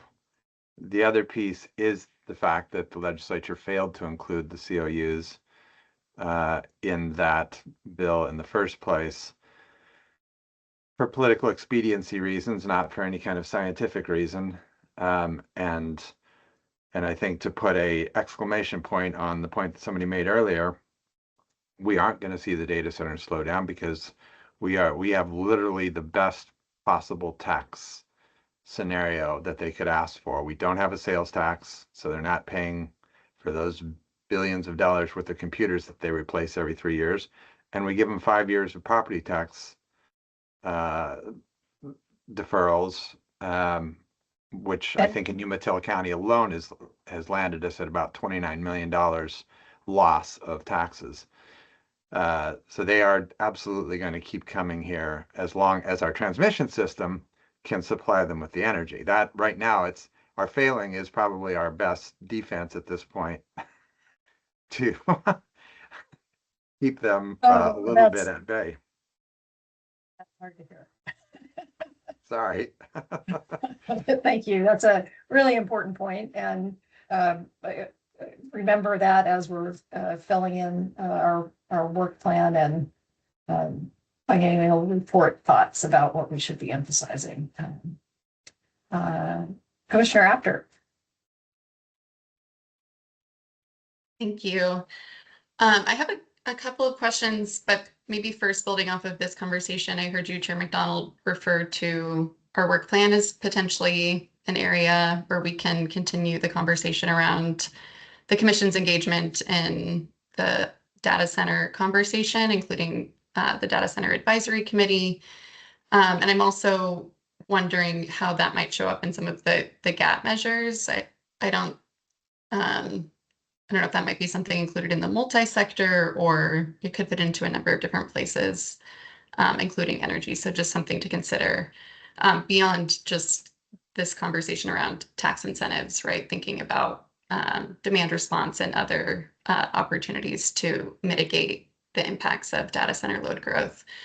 My question is somewhat related and specific to the gap in achieving our 2035 goal because of the projected load growth and COU territory of data centers and associated emissions. And I'm curious what enables us to then achieve that goal just 2 years later in 2037. Is that just, other policies in place balancing that out? Again, this is based on the medium growth assumption included in the ODO modeling, energy strategy modeling. So I'm just curious what allows us to catch back up just 2 years later under this medium growth scenario. And I'll just share my last question, I guess, if that's okay, or I can pause for a response to that. Yeah, I'll just say that, so again, we've mentioned the data center laws as being a primary driver, but also as well, the CAFE standards, the elimination of the primary enforcement mechanism. So that was going to be a lot of key emissions that were going to be reduced by 2030, which again, would also affect 2035 emissions. And so while CPP will help and clean fuel programs will help make up those emissions, that is where we would see that delay from the CAFE standards as well as the data center load. And so, yes, so as you're saying, the other policies that we have currently in the state will eventually kind of catch up and make up some of those emissions, which would still allow us to, again, based on what we modeled in those loads, to meet the target by 2037. But again, if we are seeing potentially lower loads, or if the COU territory is using cleaner energy than what we're able to currently model, that may also change the results. So it really is, I mean, as Commissioner W said, that it's a guessing game, but that's primarily why we're seeing that goal still hit by 2037. And just for clarification, it's the medium high projection from the Northwest Power Council, Power and Conservation Council, that you modeled in the businesses as usual scenario. Yes. And then you had another question, Commissioner Apter? Did you Sure, have if I another may. question?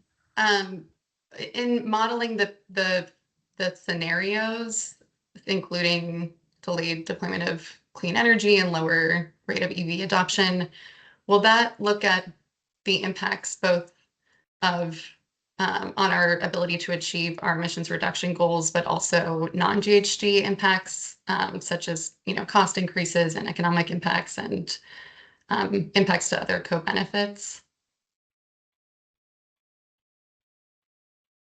Yeah, so when we model the scenarios, I mean, we will be looking at some, but not all, sort of co-benefit impacts, right? So health impacts are one of the things through the COBRA analysis that we will be looking at, right, in terms of identifying some of the other benefits that are associated with these programs, and for the scenarios, what the consequent impact would be. The analysis as it is now does not take into account sort of a lot of the economic impacts that would be here. So that would be sort of outside the scope. But to the extent that we can cover some of the other impacts, and even where we can't model them, we can at least sort of discuss what we're projecting. We'll do that as much as we can. So TIGR's not intended to be a cost analysis. It's supposed to be a greenhouse gas emission reduction analysis. So the cost analysis actually did occur in the energy strategy. And when we had those similar scenarios, less electrification in particular of EVs and heat pumps and other electrification actions, what we did see was that the least cost path, which was the reference case, if you veered off of that and didn't get the EVs, didn't get the heat pumps and the other electrification, it cost Oregonians a lot more over the near term and the long term to veer off of that path. So if you want to look at the cost, refer back to the energy strategy, and it was very clear what happens if you do veer off of these scenarios. And we're modeling our scenarios basically off of the same things that we did in the energy strategy. Thank you, Alan, for that clarification. Senator Golden. Thank you, Madam Chair. I'm really glad the conversation turned to data centers today. I was very much hoping that would come up, and I'm going to spend a minute risking belaboring the points that have been made, because I think it's very hard to overstate how impactful our current direction on data centers could be on all the work this commission does, and especially our difficulty meeting HB 2021 goals. And I'm afraid to say that at a policy level, I think we're moving exactly in the wrong direction. We just passed a major economic development bill that was argued through the session. In its original form, analysts extrapolated it could increase taxpayer subsidy, property tax reductions of $500 million over the next 2 years. It could increase that enticement. In its finished form, what was finally negotiated, I think that's down to about $250 or $300 million in tax subsidies. This is going on at a time when several states are seriously discussing banning data centers altogether. Nobody that I know in Salem has proposed that, just talking about public subsidies. So it has a lot of momentum in the name of economic development. And I think it's obvious what the kind of challenges that could pose to meeting our goals. But maybe another, and of course, the trying to grapple with the double-digit rate increases most Oregonians are seeing, if not annually, close to it in rates. But another, I guess I would add one other wrinkle, which is the pressure on demand. Besides at a time when we're asking a lot of the utilities in terms of emissions reduction, that could impact rates, could be one of the causes for rate increases. We are eliminating any headroom ratepayers have at all for increased rates when the data centers come in as big and strong as they are. So my long way of saying, and I know Professor Dotson, I believe, is on the advisory council, and I think that's good. Having dealt with him in the past and knowing the breadth of his perspective, that's a good thing. But I know this is sticky and political, but my hope is going forward that the commission find ways to stay engaged in this dialogue, as given the core goals of this commission and our concern with Oregonians' ability to participate and adapt to a lower emissions environment. This is just an 800-pound gorilla, and I hope, my tenure here won't be much longer. I sure hope this commission stays actively engaged in the conversation. Thank you. Thank you, Senator Golden. Really appreciate that. And just note that Commissioner Apter put a link in the chat that Washington permanently eliminated one of the 2 tax incentives they offer for data centers just yesterday. So Commissioner Dotson. Chair McDonald, just one comment on that. Totally agree with what Senator said. The drivers so far, just to be clear, have not been the clean energy transition. They've been load growth, infrastructure expenses, and wildfire expenses that have been driving rates up. A lot of the actions that are proposed to create greenhouse gases actually create net benefits for Oregonians. A lot of them that are energy efficiency actually reduce their bills as opposed to increase their bills. So this strategy should be looked at in the near term as an affordability enhancement because of that. And totally agree that data centers are going to increase greenhouse gas emissions.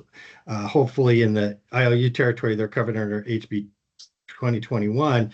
In the COU territory, they don't have any enforcement mechanism. So if they buy market power, it ends up increasing the gases. But there is a glimmer of hope. Just yesterday, we saw an article come across where Amazon is buying Oregon's largest solar plus battery site project in Oregon to help meet their loads in at their data centers. So there's that's a little bit of hope for making those clean. There's the acronym Beyonce for data centers, which is bring your own new clean energy, that we hope they will do to make meeting the goals easier. Thank you, Alan. Commissioner Dotson. Thank you. And I, just want to build on Senator Golden's comments. I am on the Data Center Advisory Committee, and wanted to let everyone know that we've had our first public meeting last month. On the 27th of March, we'll be focusing on water issues related to data centers. That'll be you can watch it online, a publicly available meeting. And then when we get to April 24th, we'll be turning to energy. So that will also be a public meeting talking about that. And I just think it is an 800-pound gorilla, and we have seen a lot of increased emissions associated with it. And at our first public meeting, there was a representative from the gas company who said the solution to this problem is to get rid of our climate goals and put gas-fired power plants at every data center. And so this is the kind of discussion that we're going to be having. And so I think it is really an important opportunity to focus on this. Some data centers like Amazon do have very strong goals that they have adopted for renewable energy. The net effect of what's happening, though, I think, I don't want to draw a conclusion, but the risk here is they simply outbid others for existing renewable power projects. And that may not increase the amount of renewable energy that the state has access to. It just might increase the cost of it. So these are really important issues. I'm learning a lot, and I know the other commissioners are as well. And if anyone wants to, reach out about this topic, I'm more than happy to talk with you about it. We plan to have recommendations this summer that will go to both the governor and the legislature about actions that can be taken either at the executive branch or the legislative branch. But as was just mentioned, a lot of states are encouraging data centers, and the things that they're doing are saying, hey, let's get rid of our sales tax so they can buy their electricity without sales tax, so they can buy their server equipment without sales tax. And so we already have that. The state has that. We have no sales tax. And so when you layer additional incentives on that, you end up, I think it's something that's worth, taking a very serious look at. It's just a few comments. Thank you, Commissioner Dotson. And if there is a link to that public meeting that's coming up, or to the work of the group more broadly, if you wouldn't mind putting that in the chat, that'd be great. Thank you. Commissioner Vozatinsky.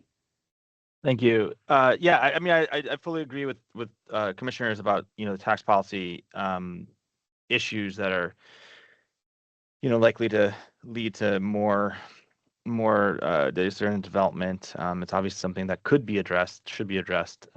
I think the other, just to maybe a few other points I want to raise. One is that just in the very near term, data center load growth might be presenting some serious reliability challenges. There was a lot of folks, including our friends in the gas companies, have been pointing to the E3 study that came out not too long ago, kind of showing some, potential shortfalls that we might experience within, electricity supply or electricity capacity. Whether the solution, obviously some folks are going to be like, well, we need expanded gas, capacity, like we're constrained on the amount of, gas that can, flow through the existing pipeline network. As one potential solution, you could also kind of look at it as like needing to slow progress on, electrification of end uses like, home heating or automobile electrification, again, because like each marginal increase in electrification might lead to reliability issues. So I think there's there's obviously some short-term in addition to long-term challenges with data center and load growth. And the other thing that gets overlooked quite a bit with data centers is the potential for air quality impacts. Even if a data center is built, with all that squeaky clean green energy, they're going to have a bunch of generators sitting on standby in case of a power disruption. And particularly for like AI data centers, they don't like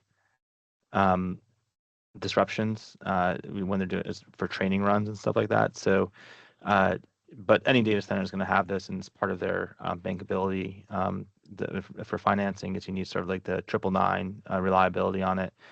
And these generators, they don't just sit idle waiting for a power outage. You need to test them to make sure that they're going to work when you need them. And so we're seeing, living next to a data center means that you're going to be exposed to diesel emissions, or, I guess if you're living next to an XAI data center, somewhere in Mississippi, you may be exposed to 24/7, NOx and other kind of emissions because they've wheeled in a bunch of jet engines on trucks to try to skirt around like EPA rules. So lots of crazy stuff going on out there. But I guess I'll close by saying that, policy might be the solution here. Maybe not for all these issues, because obviously there's, water issues, there's land use issues, there's energy issues. But we are seeing some interesting stuff happening. So like Google, for example, just announced a deal, I think it was in Minnesota, with Xcel Energy, where they're putting in some ridiculous, like 50 gigawatts or something crazy like that of long duration energy storage with Form Energy, which is a iron air long duration storage technology. It's being manufactured domestically. There's also Google, I think it was in Nevada, as an early offtake agreement for Fervo Energy, which is the kind of enhanced geothermal clean energy technology companies. So there's ways in which, and I think like more broadly, we can imagine ways in which that, policy can help, mitigate or, enhance energy affordability and reliability.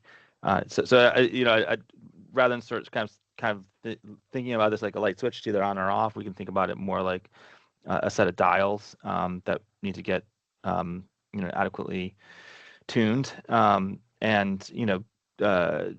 A big issue, I think, nationally is just like grid utilization, right? We don't really know how well our grid is being utilized currently, especially in IOU territory. Maybe there's more, which is I'm more familiar with, but like the incentives on the IOU side is to say like we need to build out as much of the distribution system as possible to have all this redundancy and reliability kind of built into it. But that means like at any given moment, most of the grid is capacity is not being utilized, and we can greatly enhance the utilization of the grid. And so like if some of these data centers are coming in and offering one load flexibility, especially on the scenarios outlined in the E3 study with this Dunkelflaut kind of period where we have, Dunkelflaut was like German for like dreary doldrums or something like that. The Germans always had the best words, but the, prolonged period of like cold and low wind and low sun, which, I don't know about the wind, but we're definitely experiencing cold and low sun period right now. So that Dunkelflaut scenario is here, but could be mitigated through some flexibility, or just kind of like shutting off some of these large loads if need be. And then the other thing is like these large loads can be coming in, working with utilities to better utilize the grid, and they could do that through things that actually leave the community better off. And they could say like, why don't we locate a bunch of batteries, with churches and, community-based organizations and, households, and provide, a bunch more grid flexibility, and we'll sign them up, sign people up for VPPs and all this other, technology that's been piloted now for, the better part of 20 years, and is available today, but is, not incentivized by our current, utility models. So I'll get off my soapbox now. Thank you. Thank you, Commissioner. Obviously, an area of much future discussion, and I think I know a couple of folks I'm going to tap to help us think about how to frame an effective conversation about the topic. With that, we are due for a break. So let's be back just a little after 11.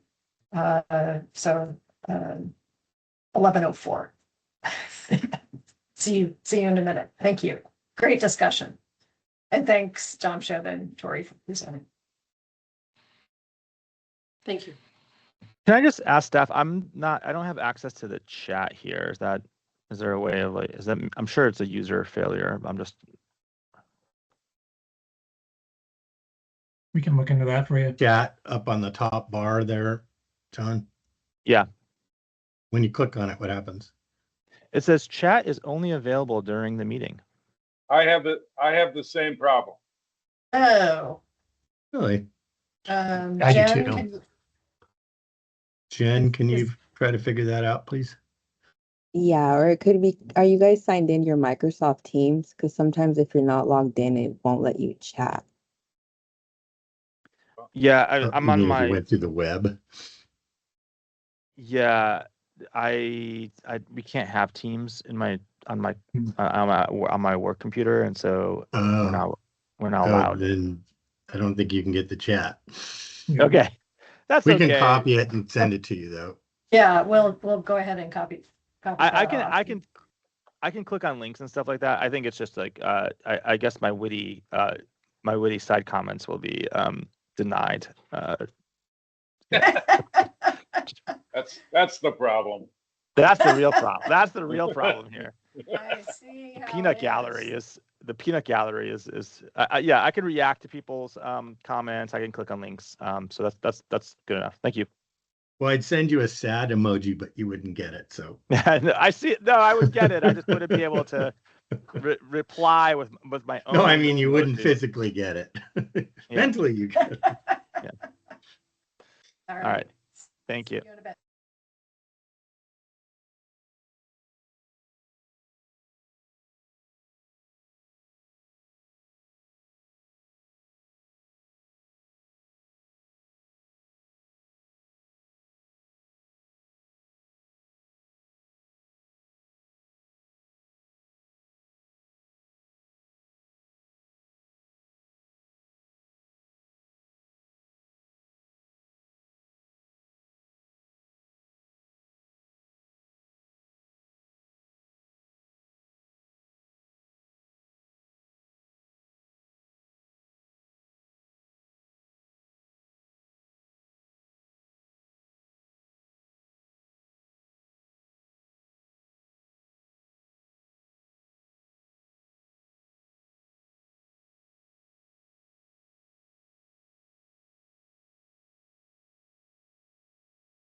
as folks come back on, if you could put your video on so we can kind of get a sense when we have a critical mass for our next steps. We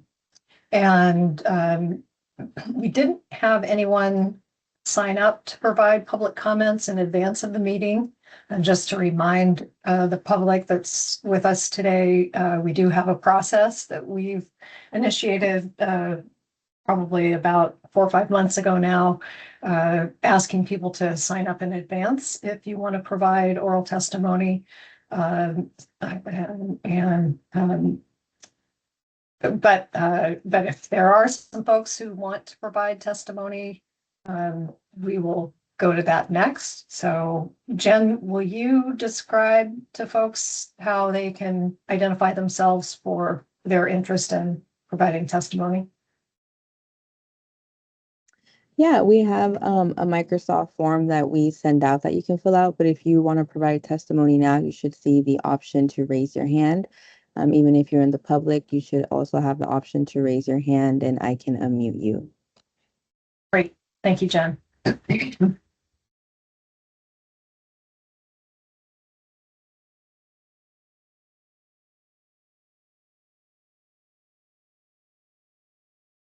I am not seeing any hands raised.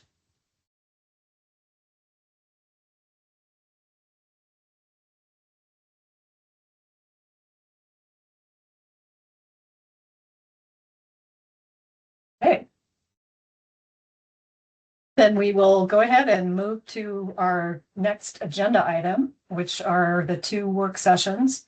The first to talk about our work plan for 2026, and then the second is to gather input for the biennial report and what we want to make sure we're emphasizing along those lines. And just as a reminder, our broad legislative direction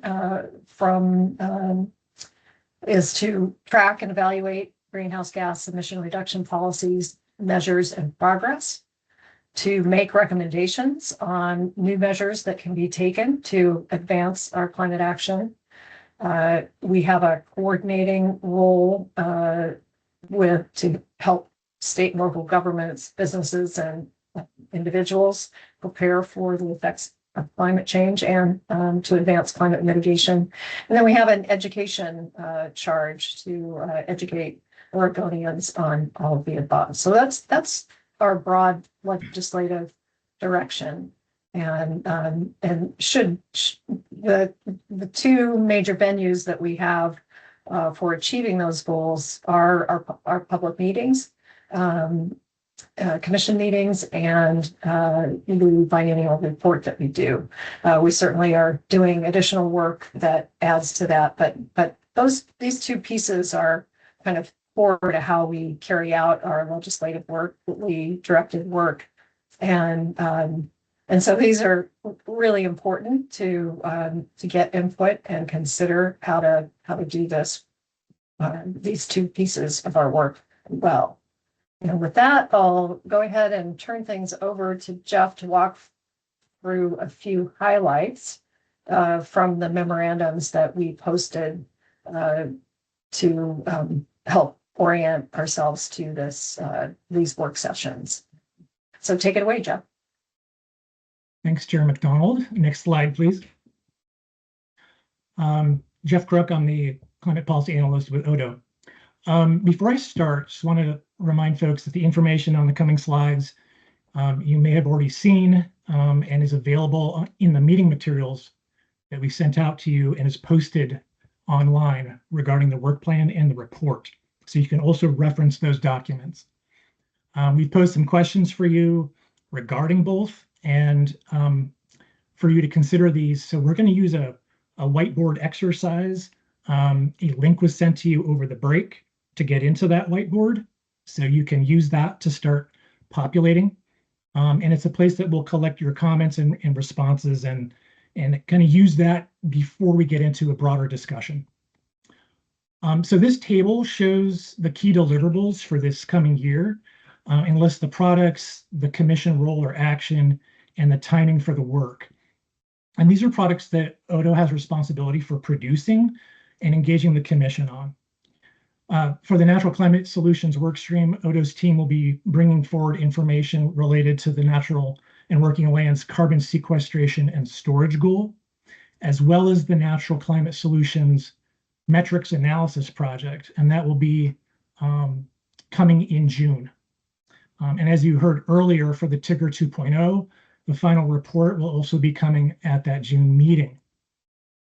Odo is also preparing an operations and procedures manual, which would be a first for the commission.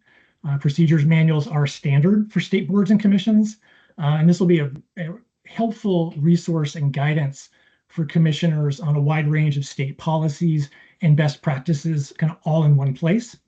And it will be particularly helpful with onboarding newer members. We plan to have meetings to go over this in June and July. And then later this year, we will also be reviewing and approving a National Working Lands Fund annual report, as well as the biennial report to the legislature later this year. And we're going to get into that in just a minute. Next slide, please.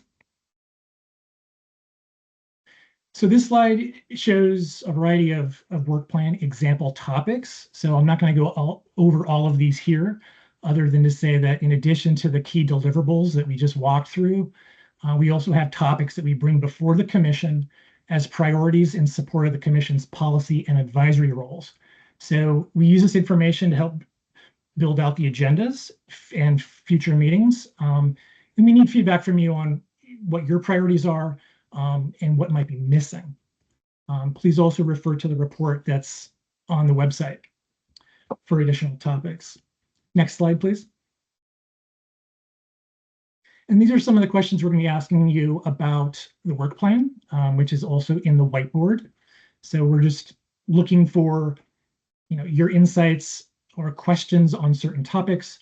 Are there certain actions that you think the commission should really prioritize? Are there any topics missing? And then also, as we kind of get into work out of that work plan, where could we maybe use an ad hoc committee to help drive that work forward? Next slide, please. Okay, so shifting to the biennial report, this is called out in statute. Statute directs the commission to submit a report that describes progress towards reaching the state's greenhouse gas emission reduction goals, and also to report on significant issues and trends relating to that progress. Report on advances in public policy and technology, and measures the state may take to mitigate the impacts from climate change. And so we sent out links to previous reports the commission has put forward, and hope you had a chance to review those to get a sense of the type of material that we produce. Next slide, please. So this is the timeline for production of the report. We plan to kick off in June with information requests in public comment period, and we plan to convene a recommendations committee in the August timeframe. This would be followed by draft recommendations produced this summer, with review and adoption by the October 13th commission meeting. And Odo's report production would be in November, with a submittal to the legislature by December 1st. Next slide, please.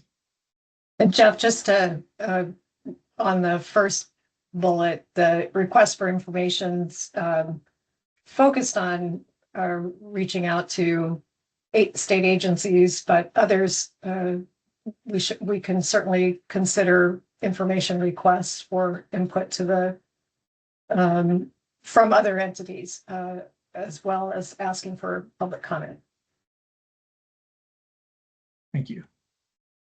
So questions that we're seeking input on in reviewing past reports. What did you find most important or interesting that we should continue calling out? Where can we streamline or strengthen our reports? What are key topics and messages we should really uplift and emphasize this year? And when crafting recommendations, what's the best way to do that? We'd like to have a committee formed, but we're open to other ideas. Just a quick note too is that there's been a lot of important climate related studies and work that's been completed and is ongoing that should and will inform this report, such as the energy strategy, the TIGR analysis, the National Working Lands goals, and there are others. And so we will have time at future meetings to really dig into the content of those and understand what those connection points are. Next slide, please. So now we can shift to the work session. So this is kind of new for the commission to use a whiteboard, but what we'd like to do is have you write your input first into the whiteboard, and we'll kind of use that as a place to interact with the comments, and then we'll have a discussion. The process is for you to go ahead and open up that whiteboard. The link was sent out over the break. You can open it now to get direct access, and you'll see the questions that I just talked about organized on that whiteboard with the two topics, the work plan on the left and the report on the right. We're looking for you to share your responses to the questions that are posed there. And to be clear, this is open to commissioners and state agency managers and staff who are representing agency directors. So we want to be inclusive. So if you have the link, please share content. We also are looking for you to, if you haven't used this whiteboard before, is you essentially click on these sticky notes. Go ahead. Can we go ahead and bring up the Miro board to help show people how to move around in it? Sure, we can do that. I think it's much easier if you can kind of see where to look for different functions. To be clear, we're all going to be working in the same space, but it's going to be separate from this particular call. So I'm not sure I'm understanding what you're saying, but I think, yeah, that's perfect. And maybe just show where people can look to be able to add input or to move around. Sure. So it's a really large board. You can scroll in and out using your mouse. To enter information into one of the sticky notes, you use the pointer. You click on the pointer here. You can zoom in. You can click on that and you can start typing.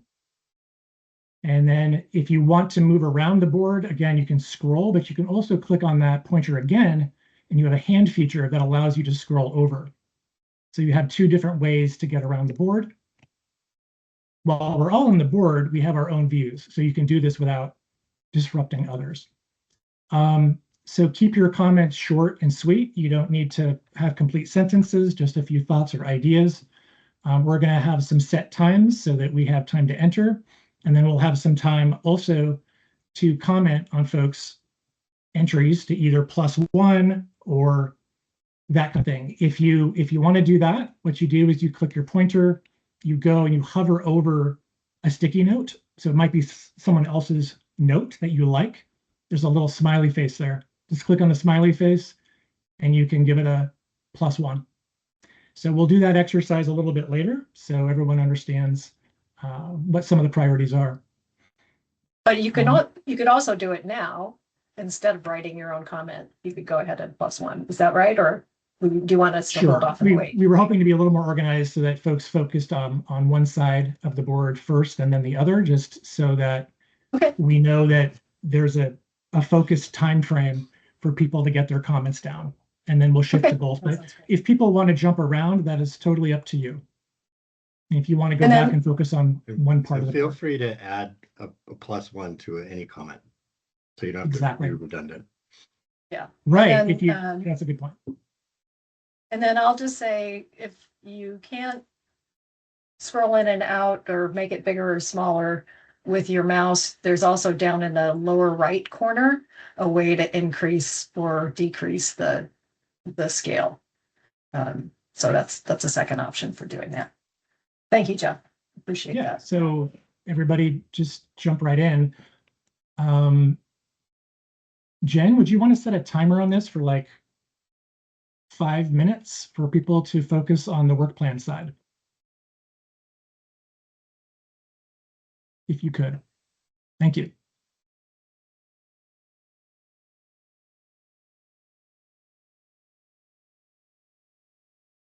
Perhaps we could put up on the screen the list of deliverables. Yes, we could do that. That would take this Miro board down, but we could. Carter's coming over here. He's on a call, but he can break away Oh. for a minute. Carter, we Yeah. can hear Jenny in the background.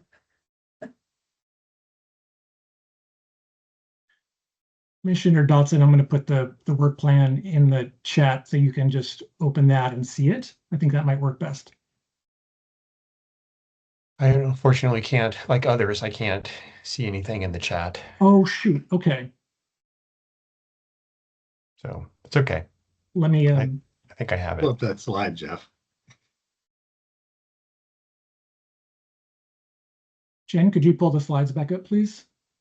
Yeah, it's loading. Thank you so much. Commissioner Dotson, my chat is now working. I think something changed.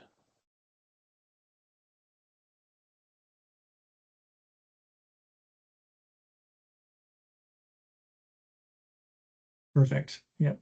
Yep. If you could go to the table, I think it's the deliverables table that Commissioner Dodson was looking for. I think it's back. There it is. Thanks, Jen.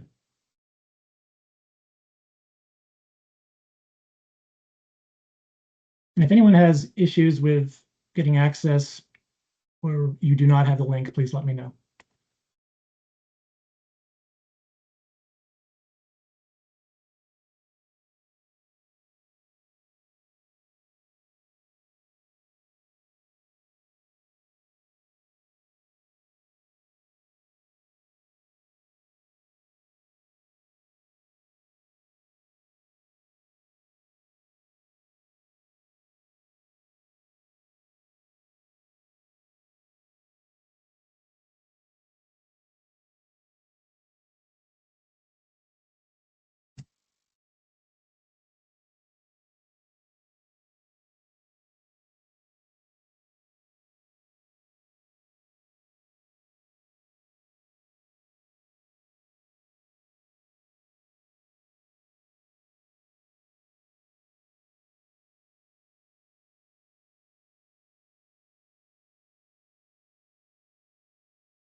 Jeff, could you send me the link? This is Suzanne.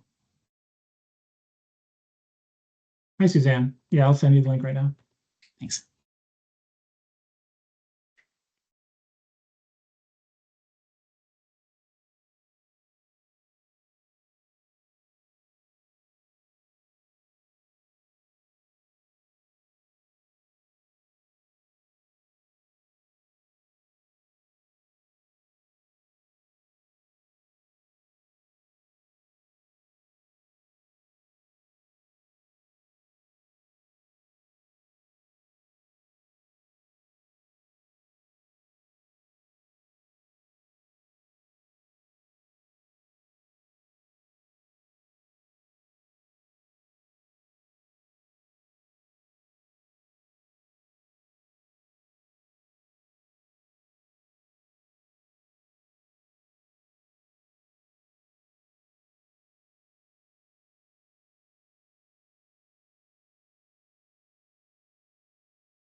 Okay, we've spent a good amount of time on the work plan side, so let's shift our attention over to the biennial report side if we could. And if in scanning other comments, you see anything you'd like to +1 or make a comment on, please do that as well. Jen, could you set a timer for 5 minutes for the work for the report side? Thank you.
Statewide Sustainability Coordinator at the Oregon Department of Administrative Services. Sorry, Mr. Call, please leave your name. I'm going to bring the board back up for people to see. Commissioner Dodson, are you okay with me pulling down the table at this point? Okay, great.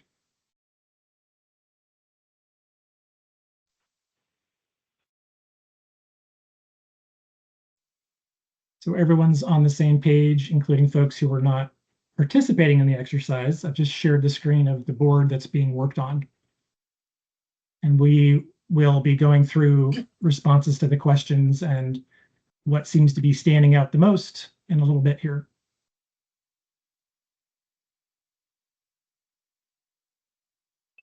Thanks for your brain power, putting thoughts on sticky notes.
This must be what it's like to be in a beehive.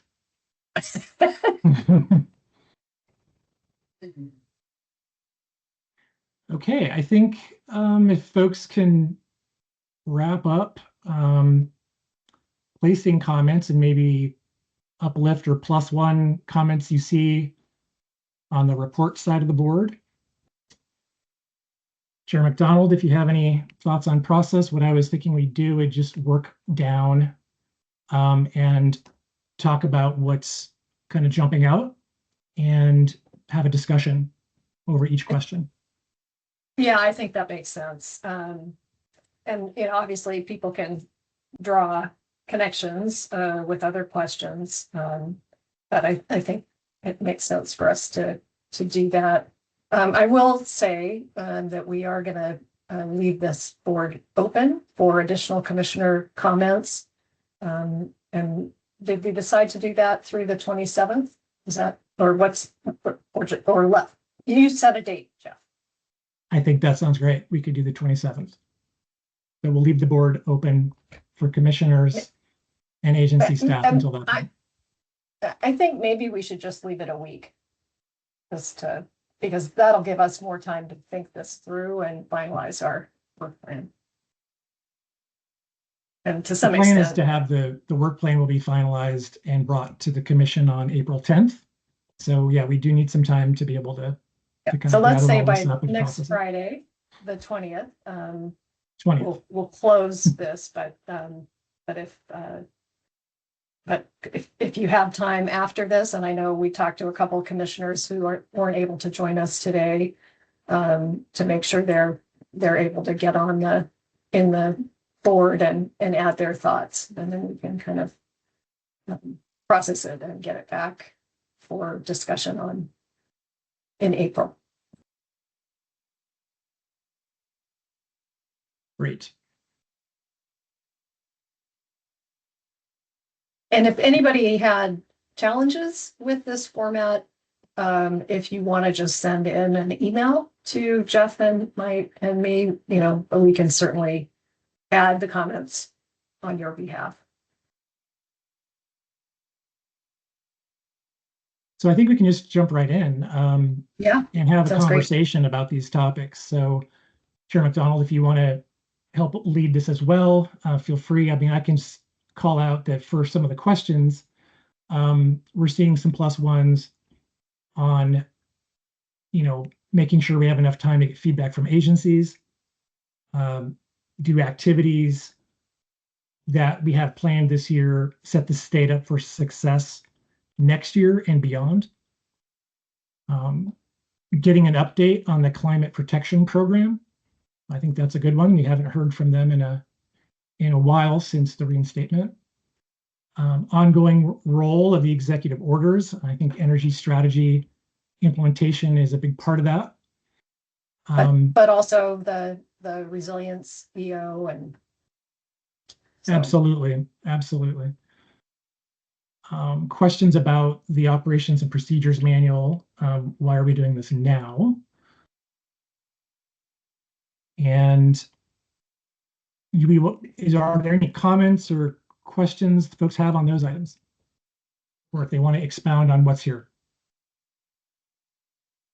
Thank you. I would, Commissioner Steckler, can you speak more give us a little more specifics on what specific thing you were asking?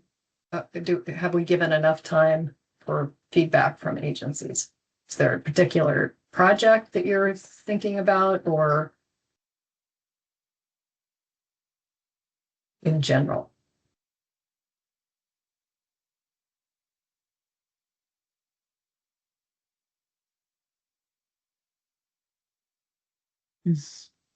Oh, you're on mute.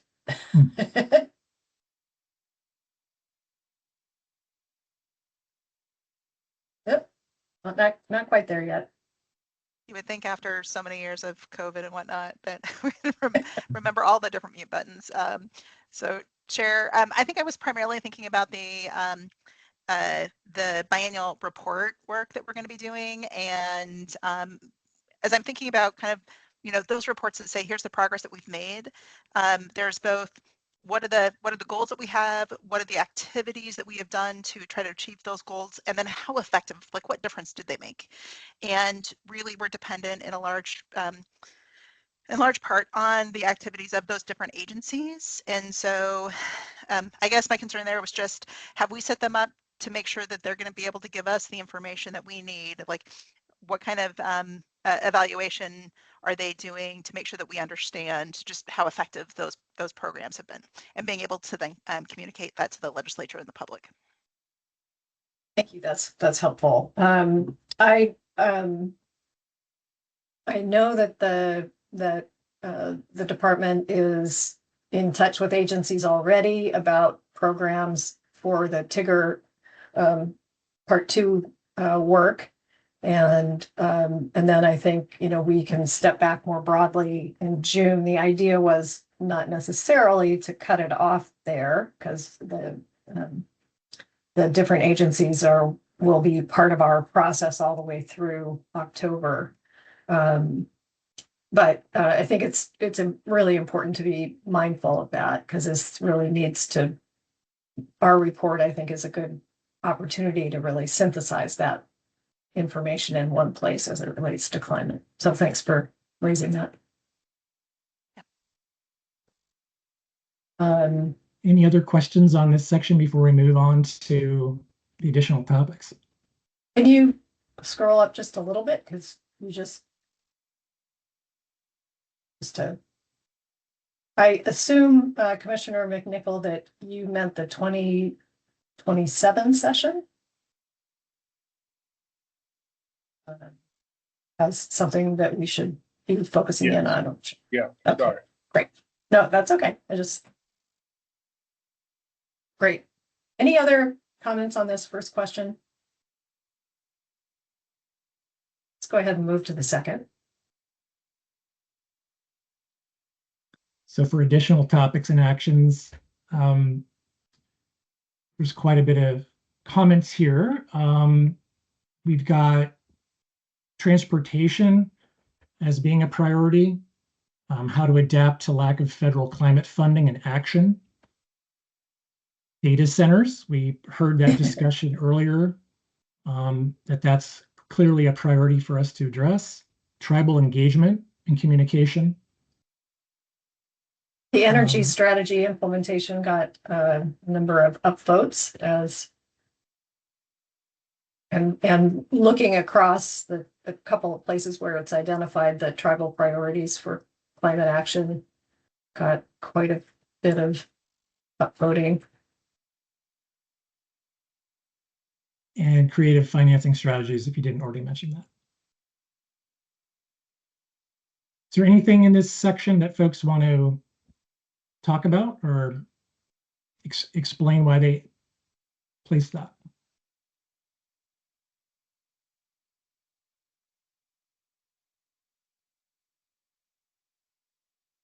Okay. For topics missing, ag sector emissions strategies. I think that's something that we talked about a little bit for the Tigger analysis, is to engage more on the ag sector.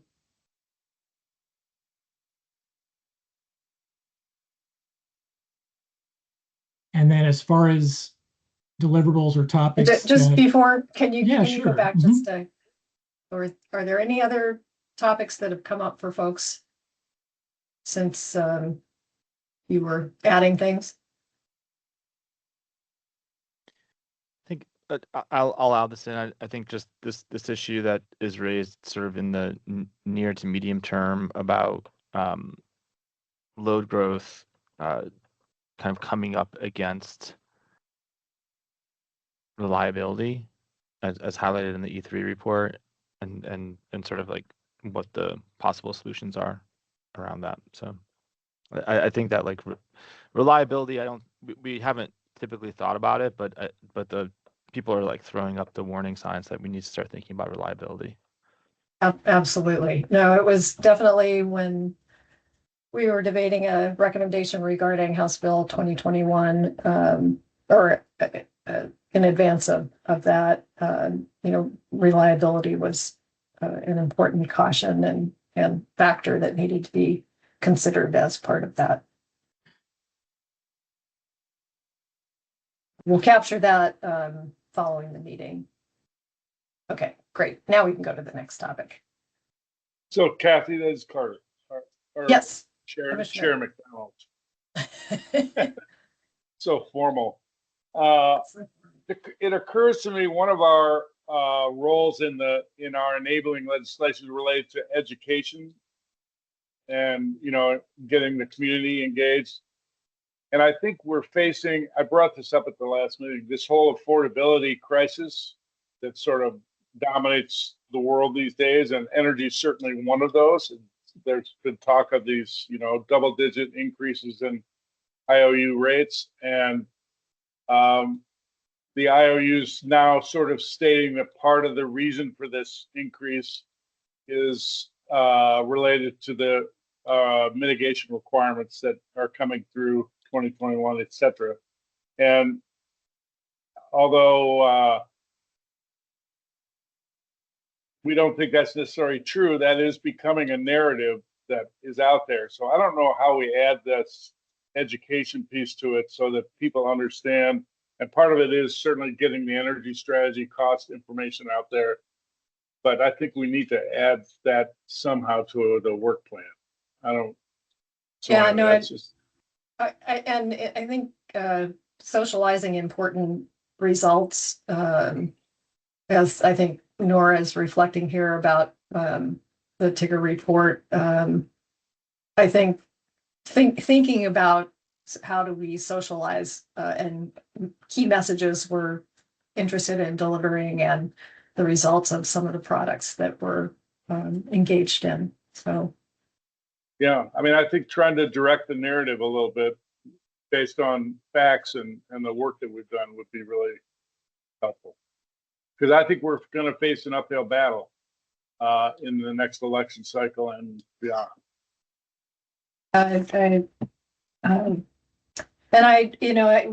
We don't currently have much capacity for engagement and outreach. I think it is a great role that commissioners could play, and that we could come up with an engagement strategy and then kind of divvy that workload amongst our commissioners to make sure that we're getting some of those key messages out to the right people. So I think that would be a good topic for us and a good consideration. As I recognize that commissioners have different levels of time to be able to put into this, but if commissioners were interested, I think it would be a good way to kind of expand our role and make sure that we're getting our information out. Great. Any other topics?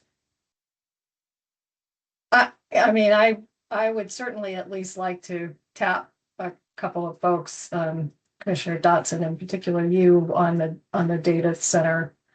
What agendas should look like and how we should track that and reflect that in our biennial report. So I don't know if that's a committee. That's probably not a committee, but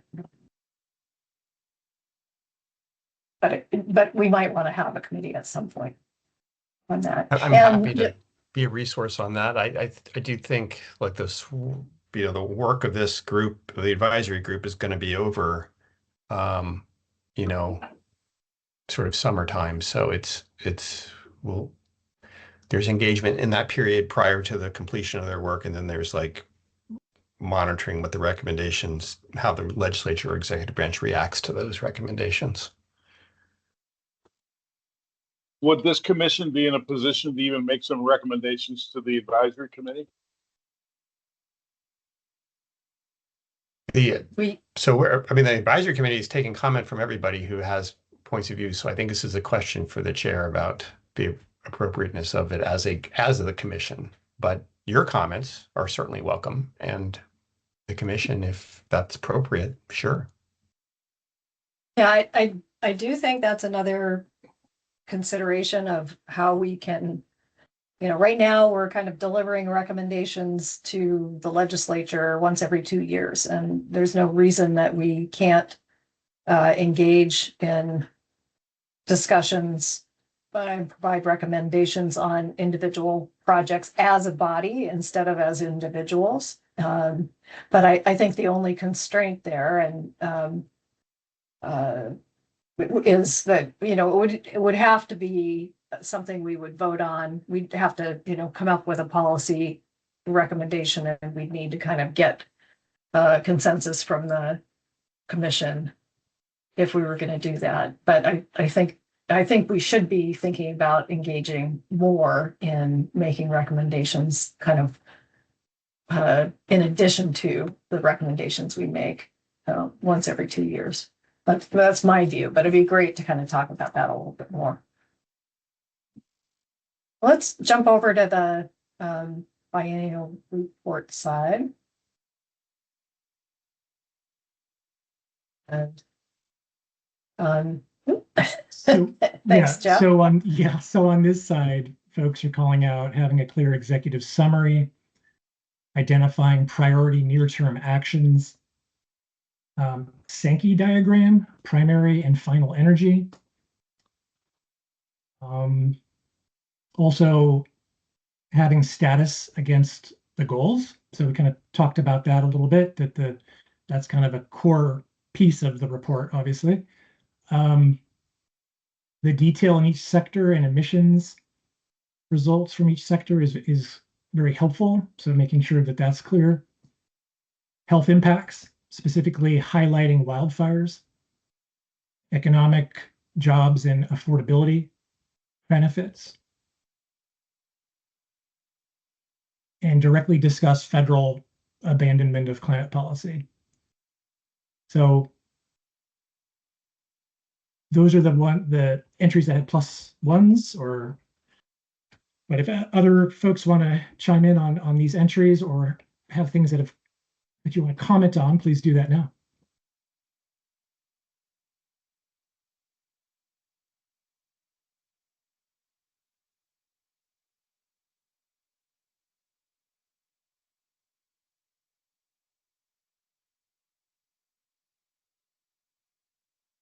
Hearing nothing there, why don't we move on to aspects of the report that could be streamlined or strengthened? And I appreciate these entries. Program uptake of low income rates and percentage of penetration, trend analysis of energy burden. And I'm just reading the ones that have a +1 here, folks. The matrix that was in our last report that showed how are we doing against the goals and the recommendations from the roadmap to 2030. So it was like a progress matrix. More analysis of transportation and energy issues. I'm sorry, energy use. Can I ask you want to jump in? The folks that that put in the more analysis of transportation energy use, can you explain a little more about what that analysis would look like, and how any thoughts on what that might look like in the biennial report be helpful, I think. I think I put that in there, Chair. And this might be, just forgive me, because the way I use the biennial is I just go right to the energy by the numbers section and look for Multnomah County. And typically what I'm most interested in is some of the energy poverty indicators or energy burden indicators. But one trend that stands out in energy is just like how much how the sort of disproportionate impact of logistics for emissions. I think the typical figures is like it's 6% of the fleet, but 25% of the emissions or something along those lines. And then I guess is like, and maybe this is already in there, but like just thinking about like you know, where are the emissions coming from? Is, you know, like, and especially relative to the percentage of the trips or the vehicles, or you know, I'm not sure exactly what the right way of analyzing that is. Like, you know, are we seeing growth in the amount of transportation related emissions, you know, for air travel? Are we seeing growth in trucking? Are we seeing growth in, you know, due to VMT? And Okay, great. Yeah, that's kind of stuff I was thinking. Yeah, thank you. Kathy, can I Commissioner? sorry to jump in. I just want to respond to John's point. I think, John, the Energy by the Numbers is part of the Oregon Department of Energy's biennial energy report, which is different from the Commission's biennial report. Confusing because they have similar names.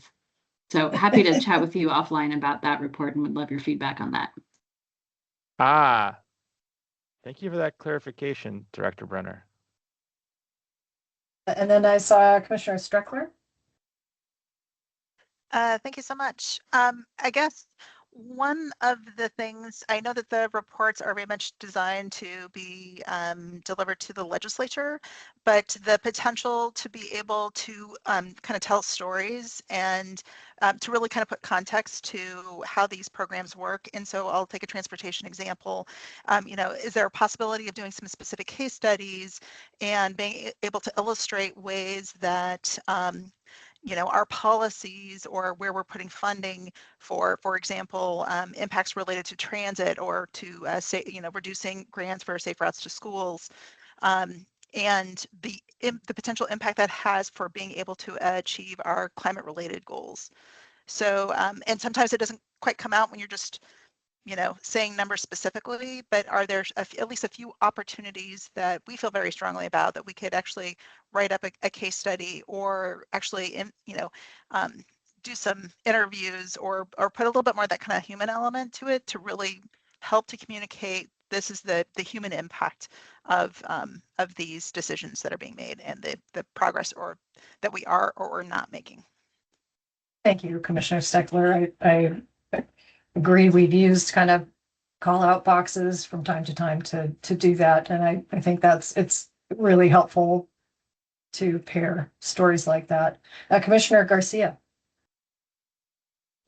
Yeah, thank you. I would definitely agree with Commissioner Steckler about the point of providing like tangible and human examples and impacts. And related to what I put is that I really thought the section on the cost of inaction and the benefits of action could be really bolstered in that way if we did include more just human level impacts and also real world examples of how local governments and cities are taking action and seeing the benefits. I just think that would be helpful because though it is given to the legislature and we know and that we know and they know, but I think just emphasizing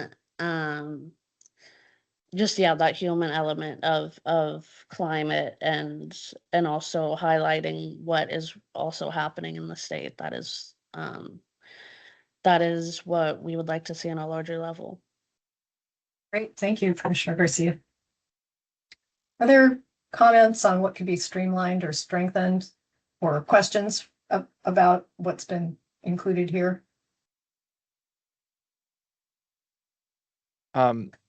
Yeah, sorry about my mistake there about the two reports.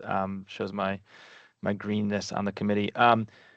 But Commissioner Garcia's comments really had me thinking about the positive story that we could be telling.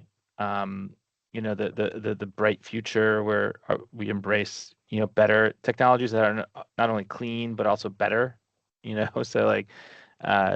And again, just sort of thinking about it through the lens, you know, is there a way through our educational mandate to like call into being not only the world that we see because of a failure of action, but also the world that we see because we act. And I think that's sometimes a little bit lost because of our reasonable fears around what's to come.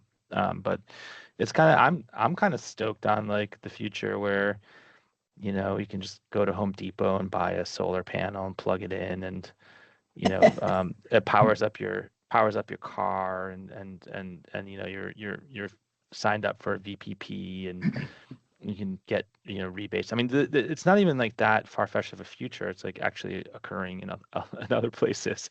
It's just somehow we can't get there quite yet. Thank you so much. Commissioner McNichol, I had a question for you about your comment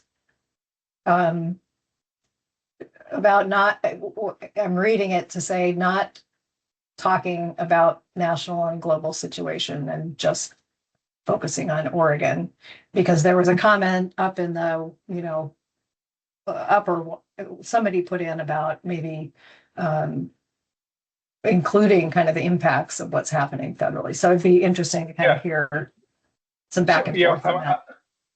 I was mostly reacting to having read the 24 report, and it felt really long and wordy to me. And there was so I was reflecting on not needing to talk necessarily about the international situation and with emissions. Certainly, the impact of federal programs or lack of programs on the outcomes is important. So it's more trying to find a way to streamline the verbiage in the report.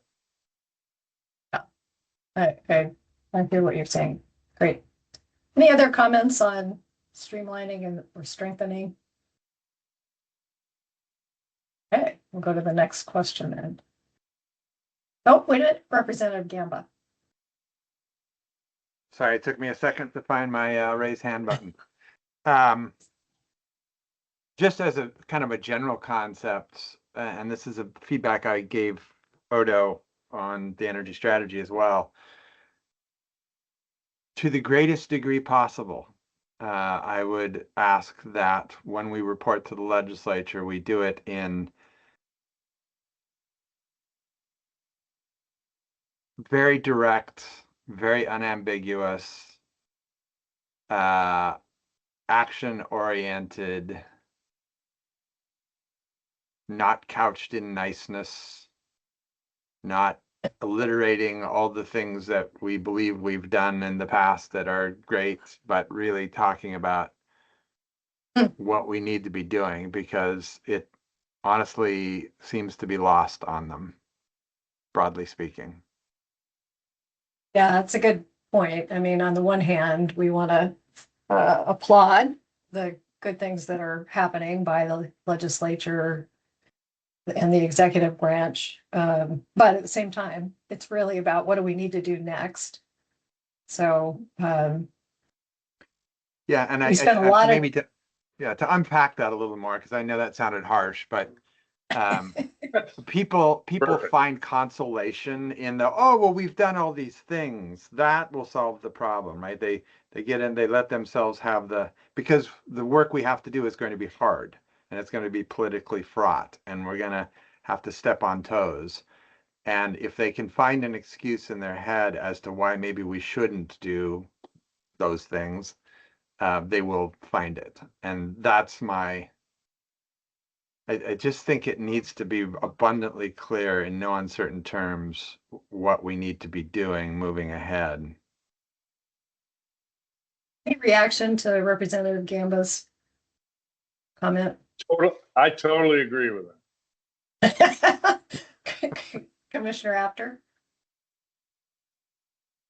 Yeah, I really appreciate that comment, Rep. Gamba, and agree. And in reviewing the 2024 report, was just thinking about how do we make these recommendations as understandable as possible. And we had so much great fodder and content in the 2024 report. And I think we may have done ourselves a bit of a disservice in broadly bucketing some of the recommendations for priority near-term actions.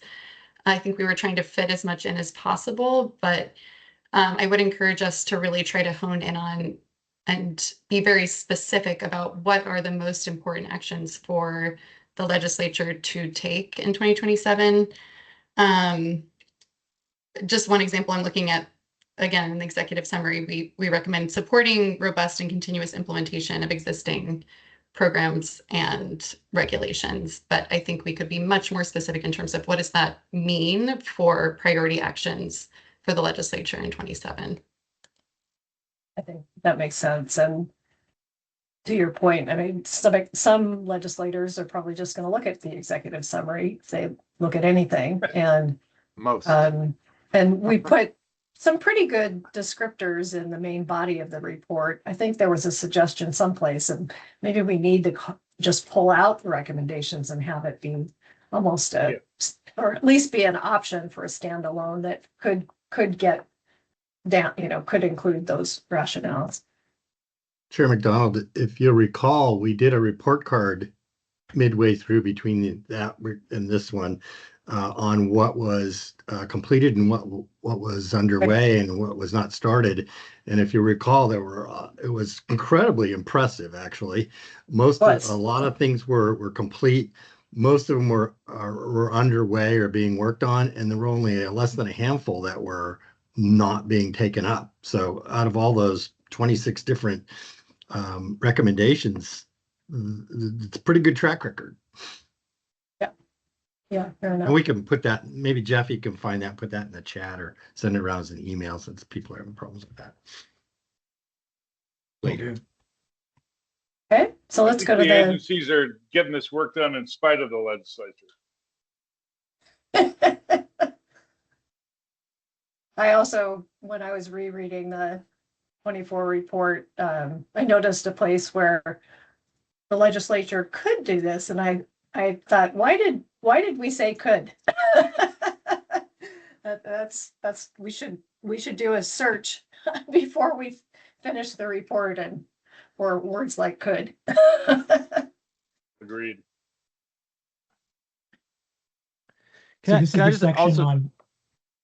Go ahead, Commissioner. I think this goes with this next section and the emphasize. I just think that like for a long time, those of us who care about climate have had to sort of like apologetically say like, oh yeah, like this is, kind of like it's good for the environment and like it's going to be good and we got to worry about climate change. But like now, and this is sort of definitively shown in the Oregon Energy Strategy, it's like, no, this is actually this is going to save Oregonians money.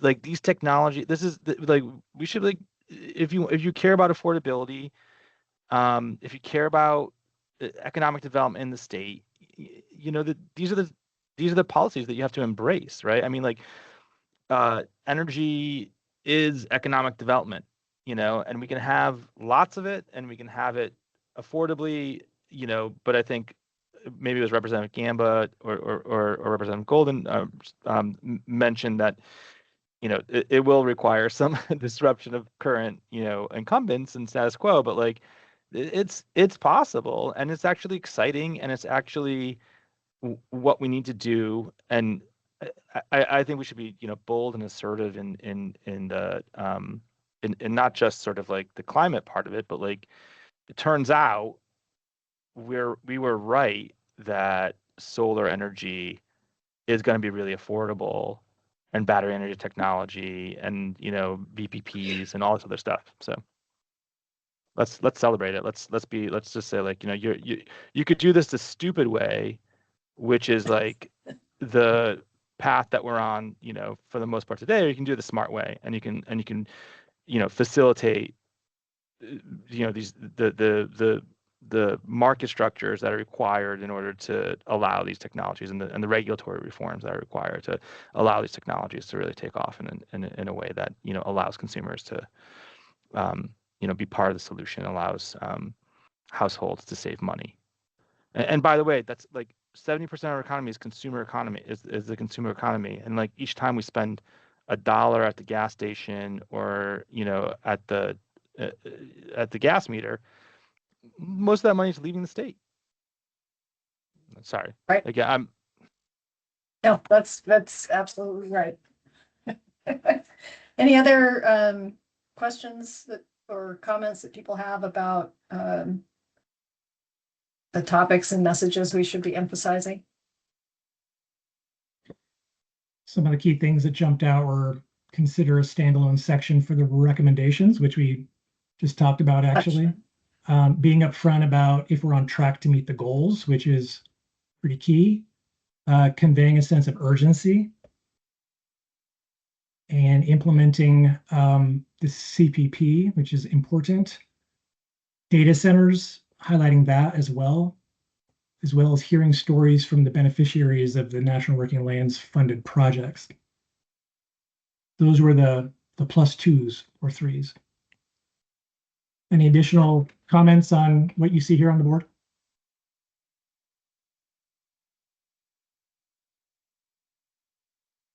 Or things you think we shouldn't emphasize?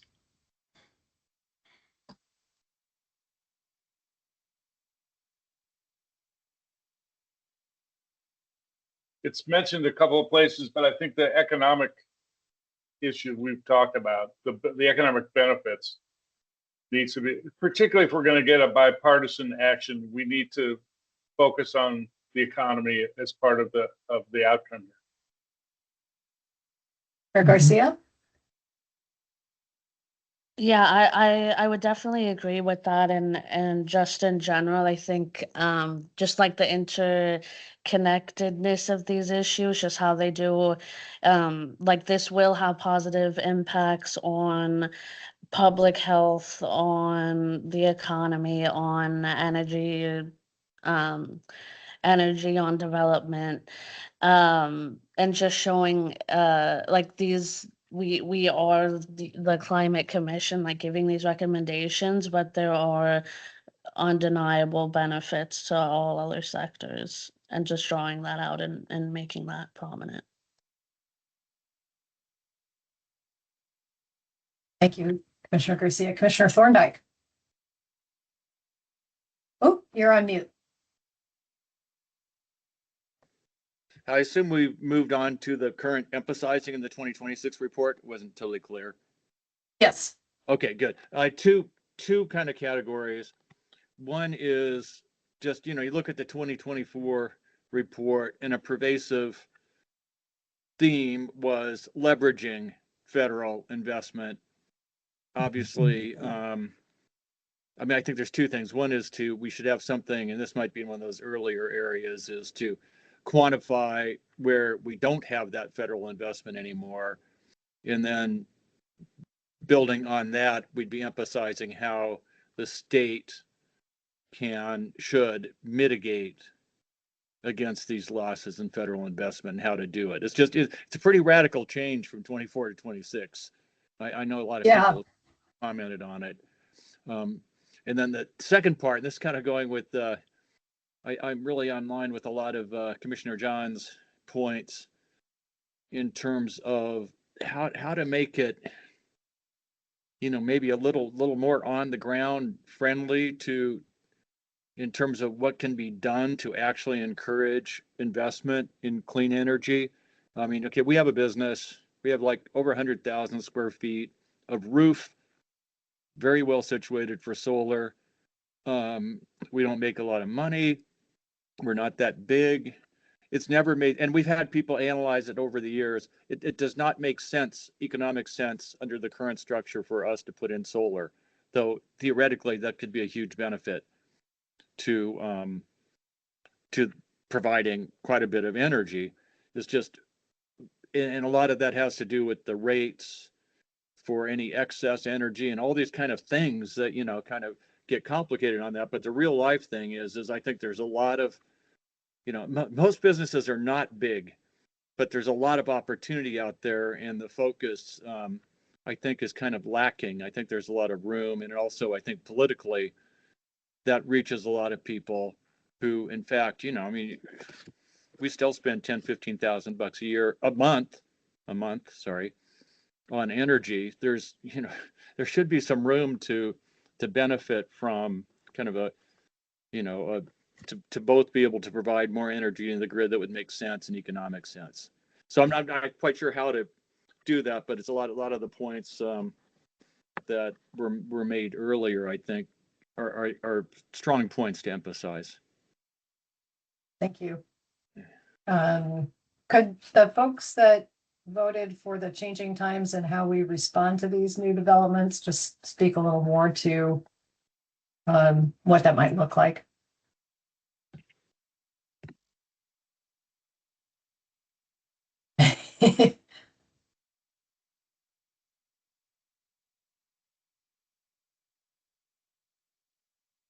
Ah, getting seasick, Jeff.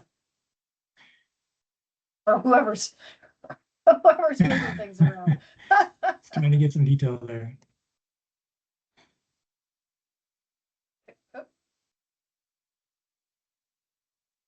Anybody want to speak to especially the second part, how we respond to these new developments?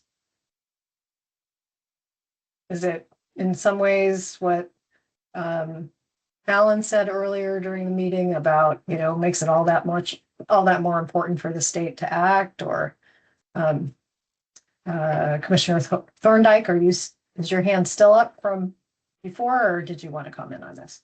Oh, sorry, my hand's not still up, but I guess it's in that same category of, I think that encompasses that point I'd made earlier, just about it's a different environment now.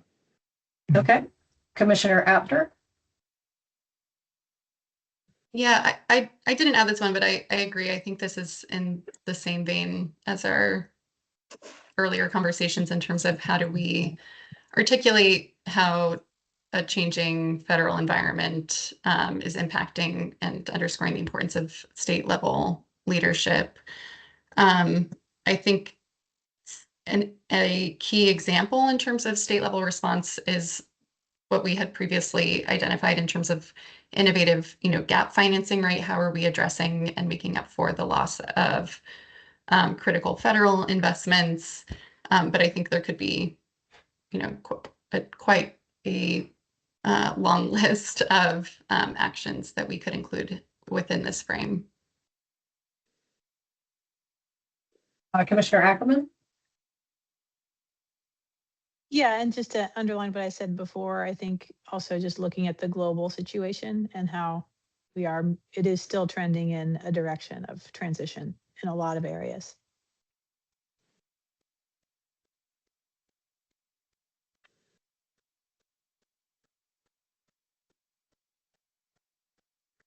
Hey, let's go to our final wrap up here. So how can we best craft and support the recommendations we make? We have leverage energy strategy recommendations and draw connections between recommendations and other state priorities, such as economic development, jobs, affordability, and health. Those were the plus ones. Anyone have anything to add or expound on? I kind of thought about the comment that Commissioner Streckler included, which was identify the resources needed to make measurable progress. And part of me, the broader thought that I had about our recommendations was,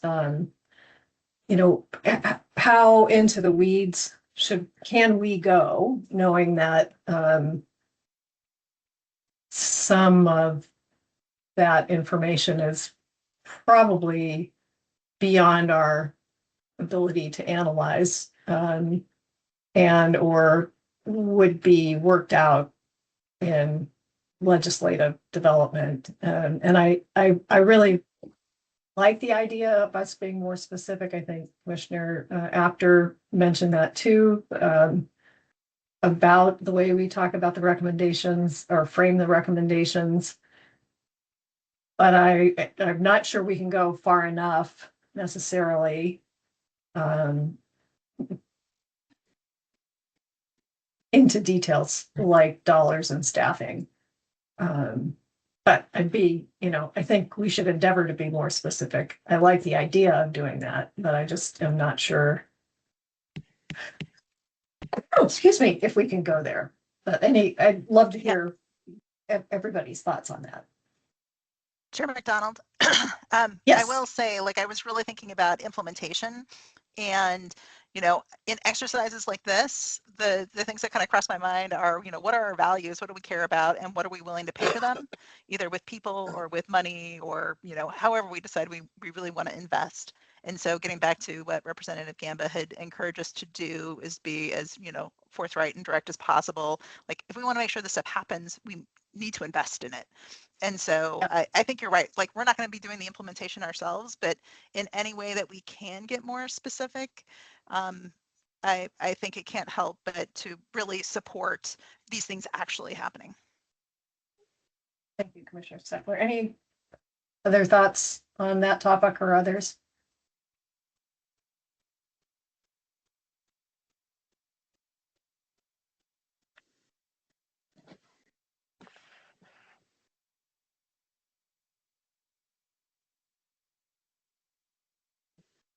Another question I had was Commissioner Garcia, the first note you put in, I can't see the first couple of words, but procedural actions needed to make the recommendations work to help people. If you could speak a little more to what were you thinking of, give an example of procedural actions. Yeah, I think I was kind of like the main point of it was getting to what we're talking about, like being more specific, and if possible, because I feel like we talked about similar things while we were doing the 2024 biennial report. Like, if we could get more specific, if we could add like how specifically would we go about this like change or this this policy that we're recommending. And so, I mean, yeah, connected with that, just kind of thinking about what is our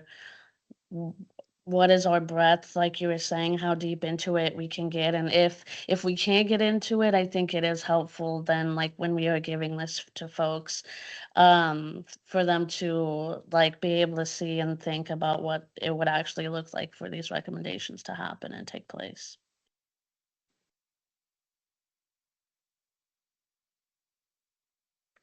I mean, even being more explicit about the key agencies that need to be part of the solution, or need to advance. I don't know that we do that to some extent, but I'm not sure we have done it as much as we could. Thank you for that clarification. Any other questions or comments on how to best support the recommendations?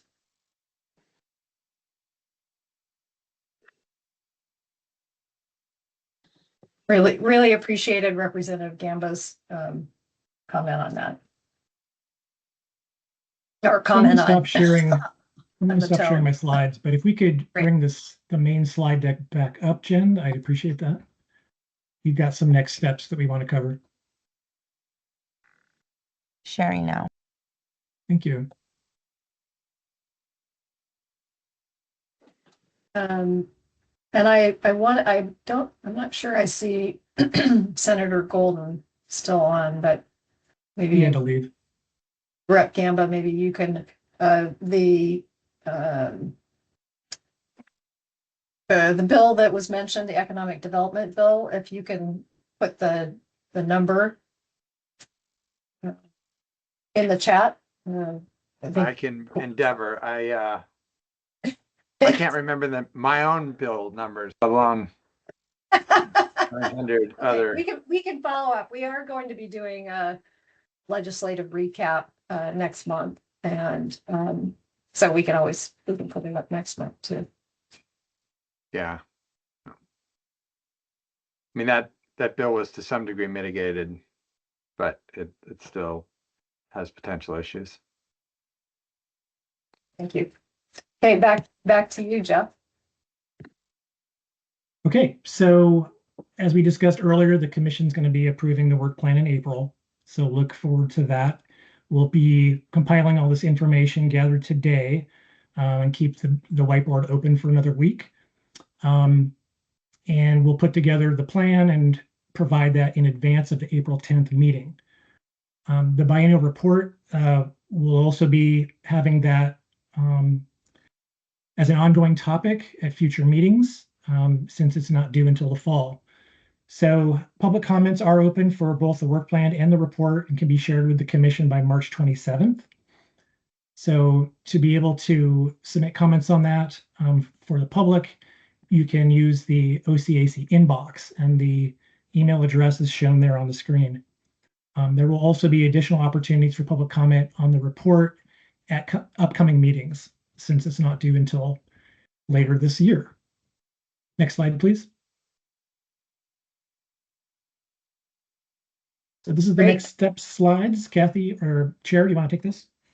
Yes, thank you. So looking ahead, we have tentative topics for our next 2 meetings listed, including, as we were just talking, a legislative recap, follow up on the work plan and biennial report discussion.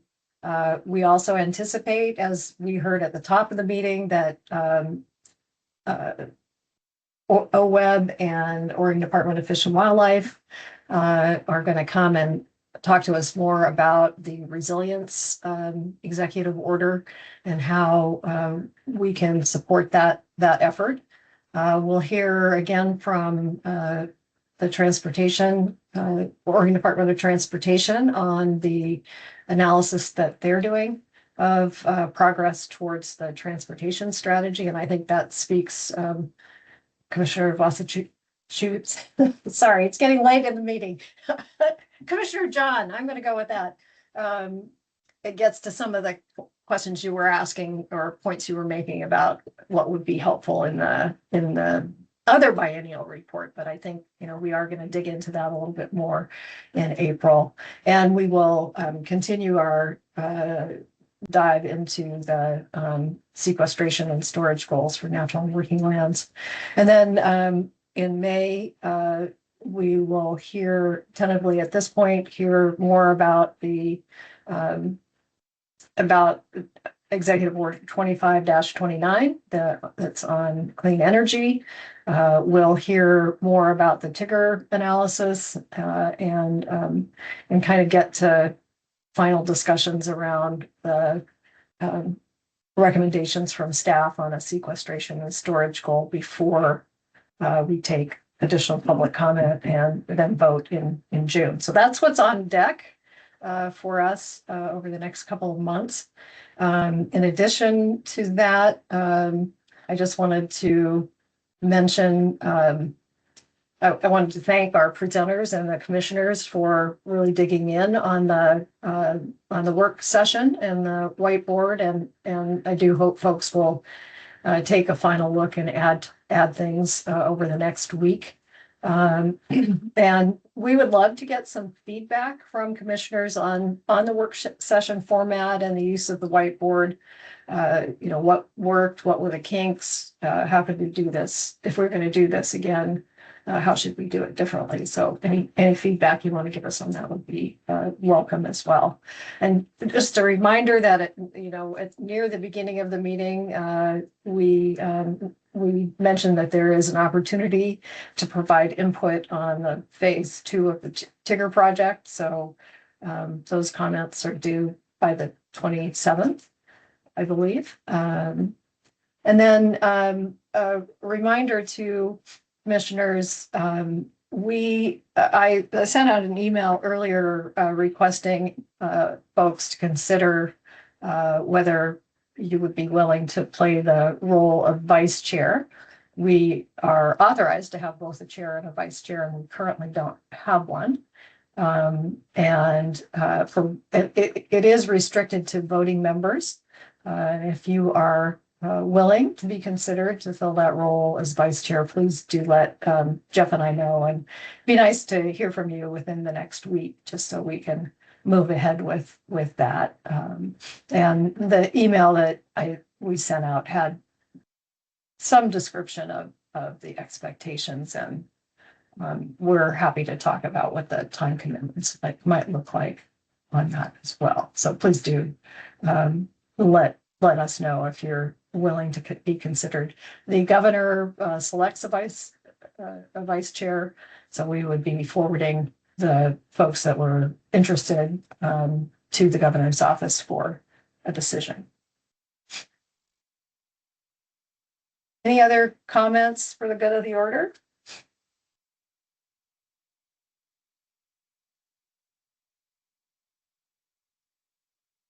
Great meeting, Chair.